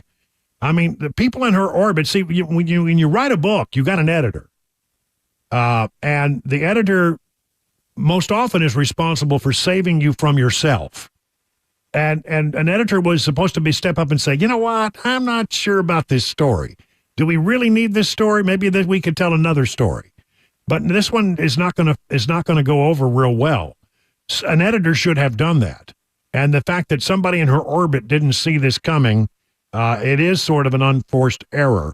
And really, we hire our people, when we elect people, we hire them to exhibit good judgment. And was this good judgment? No, I don't think it was. Hey, listen, we got a bunch of phone line. We got one phone line open and a bunch of people standing by. If you're on the line, hold on. Got to do a commercial break. When we come back, we'll take more of your calls. It is 21 minutes now past the hour of 6 o'clock. Hey, it's Dan Mandis, and I am so glad that California Closets has fixed my closet catastrophe. After exact measuring and planning, they came over and got to work. Yeah, once it was all plotted out on their 3D CAD system, the pieces are measured, cut, and precisely installed into my space. It was clean, fast, and professional, and above all, my new closets look and function great. Now, this was my dormer, and now this is my new dormer thanks to California Closets. Look at all of this added space for shirts and shoes, you name it, and it is cut so precisely, simply amazing. And my old closet that has now been reborn as the ultimate in style and functionality, making the best use of the space that I had. They can work on just about anything: bedrooms, garages, home offices, closets, pantries, and so much more. Find them online, CaliforniaClosets.com, and see what they can do for you. You can schedule a free design consultation. Mention my name, CaliforniaClosets.com.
24 past the hour. We're taking calls on this. Kristi Noem last night on Hannity. We were her second chance, and the day she was put down was a day that she massacred livestock that were part of our neighbors. She attacked me, and it was a hard decision. And the reason it's in the book is because this book is filled with tough, challenging decisions that I've had to make throughout my life. And this was a dangerous animal, and I had a choice between keeping my small children and other people safe or a dangerous animal, and I chose the safety of my children. Kristi Noem trying to make an explanation of what has become some. She's been viscerated for taking Cricket, her working dog, out to a gravel pit and killing him after the dog killed a bunch of chickens and bit her, and she was worried about this dog. It was, by the way, the dog had already washed out with one family because of the violent tendencies of the dog. New information. I think it's interesting. I just want to know, how has it changed anything for you? Bob of Coopertown, you're up with Brian on the drive. What do you say, Bob? Hello, Brian. When I think about this dog, it's bad enough that it was attacking the livestock, but if it bit the owner, you just can't have that dog around. Let's say she called animal rescue, and they came and picked that dog up, and it went to another family, and then next week she sees on the news where a kid or elderly person. Oh, we lost you, Bob. Sorry. No, come on back, Bob. You're there now? Oh, I think we've lost Bob. Let's move on. Al in Sladen, you're up with Brian on the drive. What do you say? Al, good afternoon. Hey, thanks, Brian. I appreciate it. Speaking for Cricket the dog, she said that she would be afraid to have Kristi Noem anywhere near the nuclear code because she might have a really bad day. Okay, Al, thank you so much. Rob in Chattanooga, you're up next on the drive. What do you say? Well, first of all, this happened 20 years ago, so I don't even think it's that relevant. I do agree with what I think it's Daryl that said a little before the break, that it was just a bad decision to put this in the book. Yep. I'm a dog lover. I've never had to put a dog down, and I don't know that I could. But at the same time, I'm not going to judge her on that. But there are also people making assumptions on this, like in the calls that you took earlier. There was the one lady that was assuming because she took it to the gravel pit that she just left it to lay there to rot. And that's the kind of thing that you get when this information's out there and not all the details are there. Well, we don't know that. We don't know that the dog was left there to rot. But that's what the lady said earlier. She assumed because she took it. So I don't hold this against her. I think she's been a great governor there, and the people in her state love her. And she has good conservative values, and she exhibits that in her leadership in her state. So all right, for that reason. But let me ask you a question. Rob. I'm sorry, I didn't mean to interrupt you, but I want to. I think you're the right person to ask this question. Okay, you don't have any problem. You're a conservative. You sort of accept her answer. But if she were chosen, let's say, by Trump to be the vice presidential running mate, do you think that the people in the middle, especially women in the middle, would consider voting for her as vice president? Because, you say, she's on the ticket. If there are going to be some people out there who just say, I can't do it. I just can't. I can't vote for that woman who killed Cricket. I think there may be some, but then again, this is May 2nd. And by the time we get to October and November, I think this is going to be long forgotten. Okay. Oh, thank you, Rob. I appreciate it. Mike in South Pittsburgh, you're up next on the drive. What do you say, Mike? What's going on, Brian? Hey. Hey, how does this differ from an attack from a coyote? I mean, obviously this dog was ruined by previous owners. So I'm on her side as far as what she had to do. Are you saying, in other words, if a coyote had killed a bunch of chickens, you'd go out and try to kill the coyote, right? Yeah. All right, Mike. It's an interesting point. Herman in Nashville. Give us your thoughts on it, Herman. You're on the drive. Well, we're talking about someone that could be president someday. Yep. And it may have to make the decision not to worry about killing a dog that needs to be put down, but may have to send drones over to blow up booties. And if she doesn't have the intestinal fortitude to take to be in the job, she doesn't need to be in it. And I wouldn't be too concerned about the snowflake, middle of the road women. We're talking about vice president and potential president of the United States. But you got to be tough. But you do understand that you say we wouldn't worry about people in the middle, but you can't win without having the middle. I don't know about that. Well, I'm gonna make an argument to you that this is one of my most powerful points, that you cannot win if all you have is Republicans. You can't. The numbers just don't add up. You've got to have the middle, and they've got to come your way. So I don't know. I think it is something to think about. I take your point, though, and I appreciate you calling in. I got time for one more, maybe. How about Brad in Franklin? Brad, thank you for holding. You're up next on the drive. Real quick. Hey, Brian. I appreciate it. I've been around horses all my life. I started shoeing horses when I was 19 years old. Anybody who's grown up on a ranch realizes that there's hard things that need to be done. I remember a young foal broke a leg, $30,000 foal, broke a leg coming out of the horse trailer. My horseshoe instructor went in the house, got his pistol, and put it down. That's the way things go when you're around animals. Animals are violent. They bite each other. They kick each other. I don't hold it against Kristi. I think she's got a lot of common sense. I've always really liked her. I hate that this came out, but she's a common sense person. I think she's got a lot of integrity, and this is just a crying shame.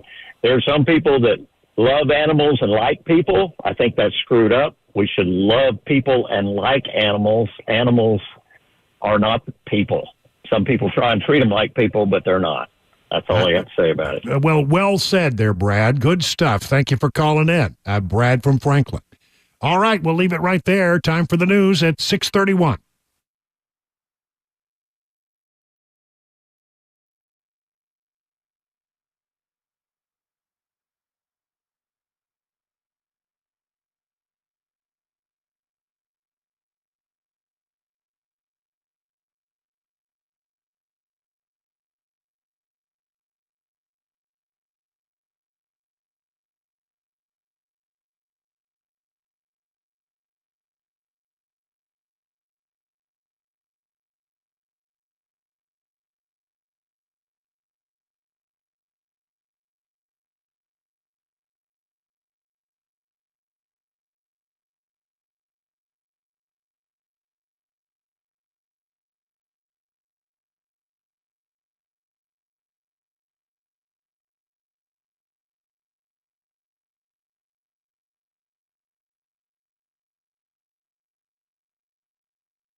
Have you noticed how unreliable things are these days?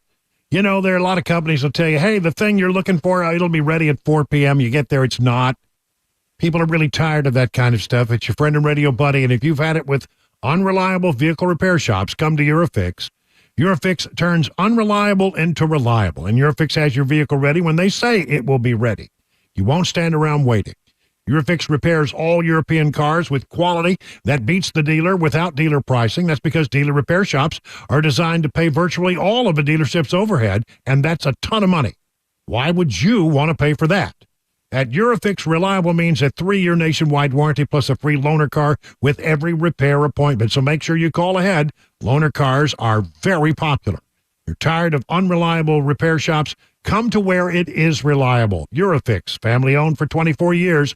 Call 844-URFIX or visit myurfix.com. That's myurfix.com.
It's 38 minutes now past the hour of 6 o'clock on Super Talk 99.7. Chris, do you like those shows about critters?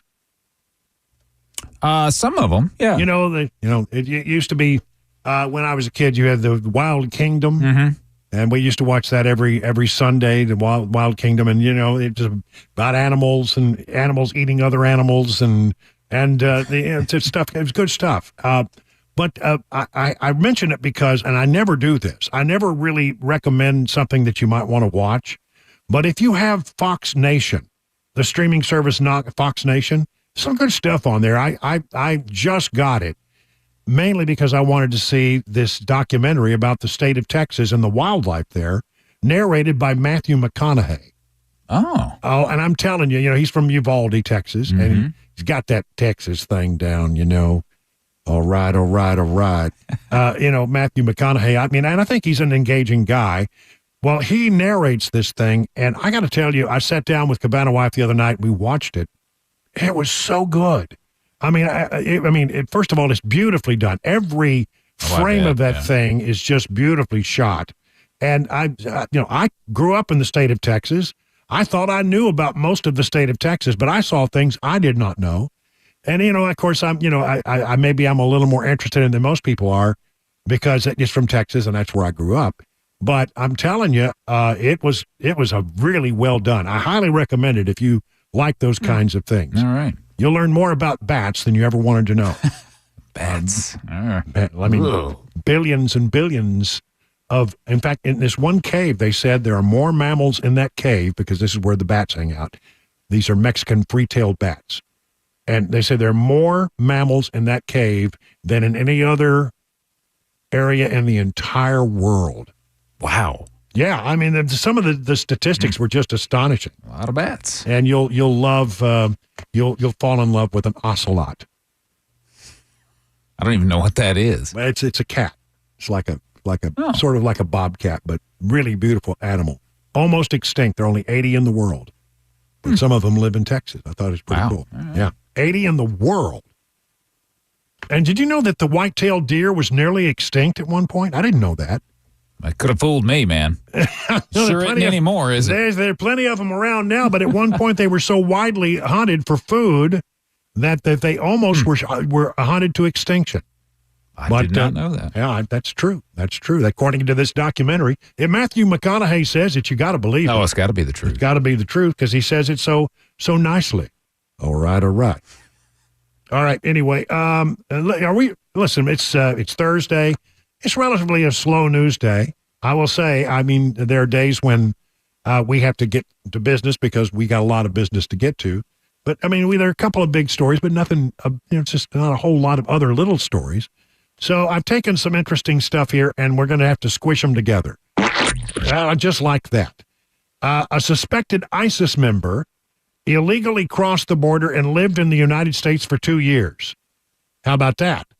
A suspected member of the terrorist group ISIS was arrested by U.S. Immigration and Customs Enforcement after living in the States for 2 years after he illegally crossed the border in 2022.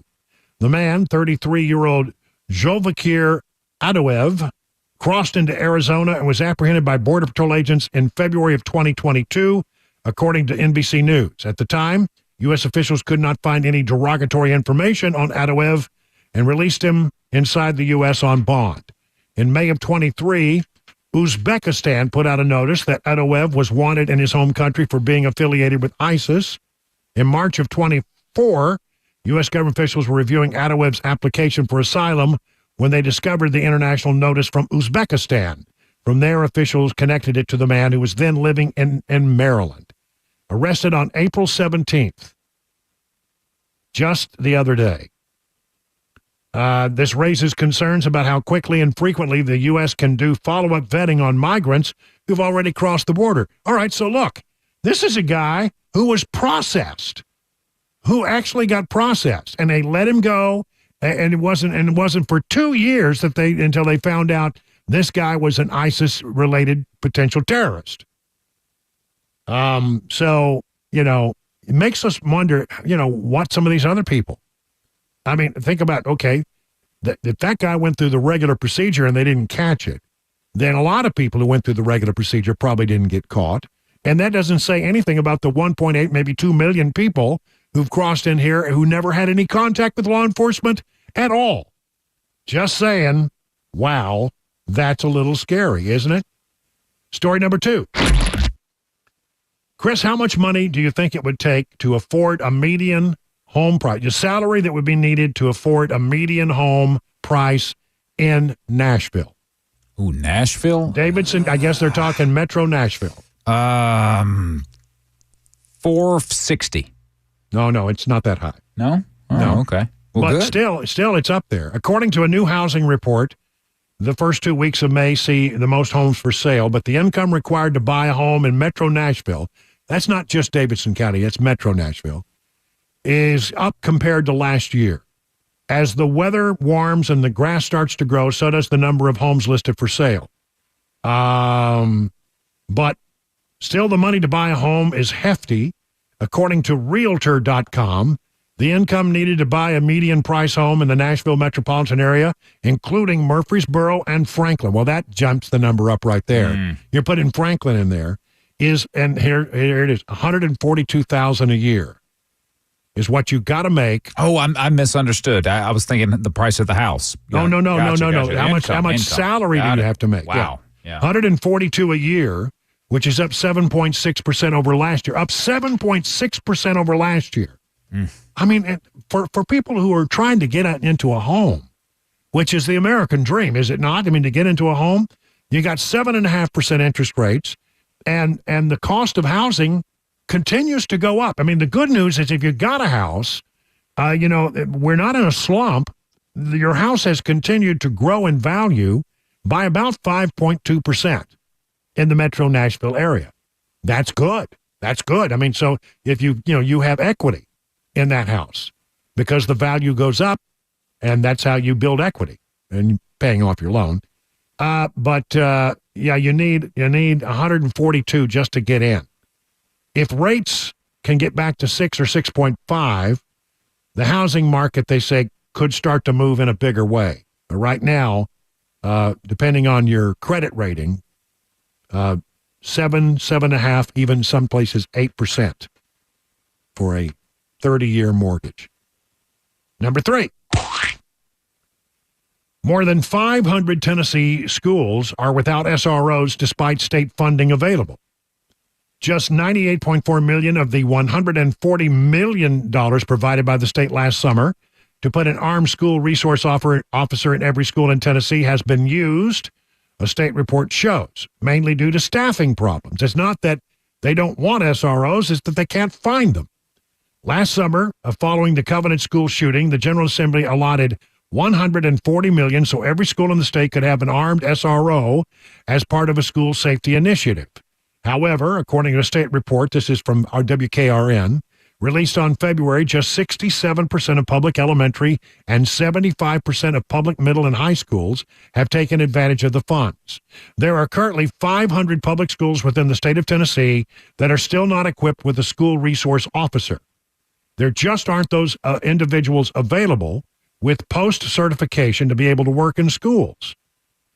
Bailey, this came from Senator Paul Bailey, told News 2 rural districts are struggling the most with staffing, which is why we passed this law that would allow some teachers, after they jump through about 10 different hoops, to be able to conceal carry in a classroom.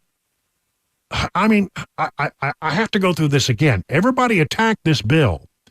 And you know what? In Davidson County, it doesn't matter. It's not going to happen. Yeah, there are many ways that they can be disavowed in a county. If the principal says no, if the superintendent says no, if the local law enforcement official, whether it's a police chief or a sheriff, says no, it's done.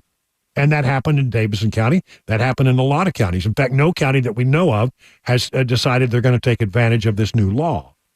But imagine this, in a small rural county where you have sheriff deputies, maybe 3 or 4 on patrol in some of these smaller areas, over an entire county. That's your law enforcement. Now, you don't need a lot of law enforcement because you're in a small rural county and there's not a lot of crime. But if there were to be something happening at that school, you need to understand that those sheriff deputies could be 15 or 20 minutes away. And I repeat to you, it's a sad statistic. In Covenant, 6 people died in 3 minutes. Police arrived at minute 8. So, I mean, it seems like to me it'd be a good thing to be at least an option in places where you can't find people, and they're having a real struggle with it. So right now, again, about 500 Tennessee schools are without SROs. The money's there, but you just can't find people. That's the problem. Story number 4. In Williamson County, deputies this afternoon were working a crash involving an overturned Red Bull truck. I wonder if the driver had a little too much Red Bull. I don't know. Thought it was supposed to give you wings. It's supposed to give you wings, but this truck is on its back. This truck looks. I mean, I can joke about it because apparently nobody was injured, but the Red Bull truck looks like a turtle on its back, and Red Bull is everywhere on Sycamore Road. I bet it won't be there for long. The road is set to be closed for a few hours near Perkins Road while deputies work to clear the crash. And they said if you're in that area, seek an alternative route, drive safely. No injuries reported at this time. But, I mean, this truck is in a ditch, and it's flat on its back, and Red Bull is everywhere. So Red Bull did not have wings. I guess not. I guess not in that particular case. And, oh, gosh, I see. At the time that I have left, let me talk a little bit about our friends, the cicadas. They have arrived, and billions of cicadas will emerge from the ground in Middle Tennessee after 13 years of sleeping underground. Experts say, according to News Channel 5, if you're a bug enthusiast, get out there and enjoy. Yes, all you bug enthusiasts out there. Are there any? If you're not, don't worry. They won't be long. They'll be gone by June. Experts said right now it's still the early stages of the cicadas emerging, and it takes a moment for them to learn how to fly. So when you're walking, make sure you watch on your step. You don't want to step on a cicada. See, they come up out of the ground, and then the first thing they do is they shed their exoskeleton. And then after they shed their exoskeleton, the males, their wings harden, they fly off to a tree somewhere and begin stridulating. That's the noise you hear. It's stridulating, which is basically, it is the mating call of the cicada. They stridulate, and it attracts the female cicada. And the female cicada comes over and responds to the stridulation. She clicks her wings, and then they have some special time together. Oh, my. Is this anything like the Matthew McConaughey thing? Because if it is, I don't think I want to watch it. No, it's not. I just can't get over the mating habits of cicadas. That's what we bring you here. Quality stuff here on Super Talk 99.7 WTN. Hey, what's up, guys? This is Matt Murphy for Members Nutrition. I want to tell you about the Members Nutrition difference, and I want to encourage you to go over to the Members Nutrition website. Number one, they believe at Members Nutrition that they can sell vitamins and supplements at a lower cost point, and they're doing it every single day at membersnutrition.com. Number two, they want to make these products right here in the United States of America, not from some overseas company, and they do that every single day. I encourage you to go to membersnutrition.com. You'll get 50% off your purchase price at checkout. You don't have to put in any codes. Just go to membersnutrition.com. Once again, membersnutrition.com.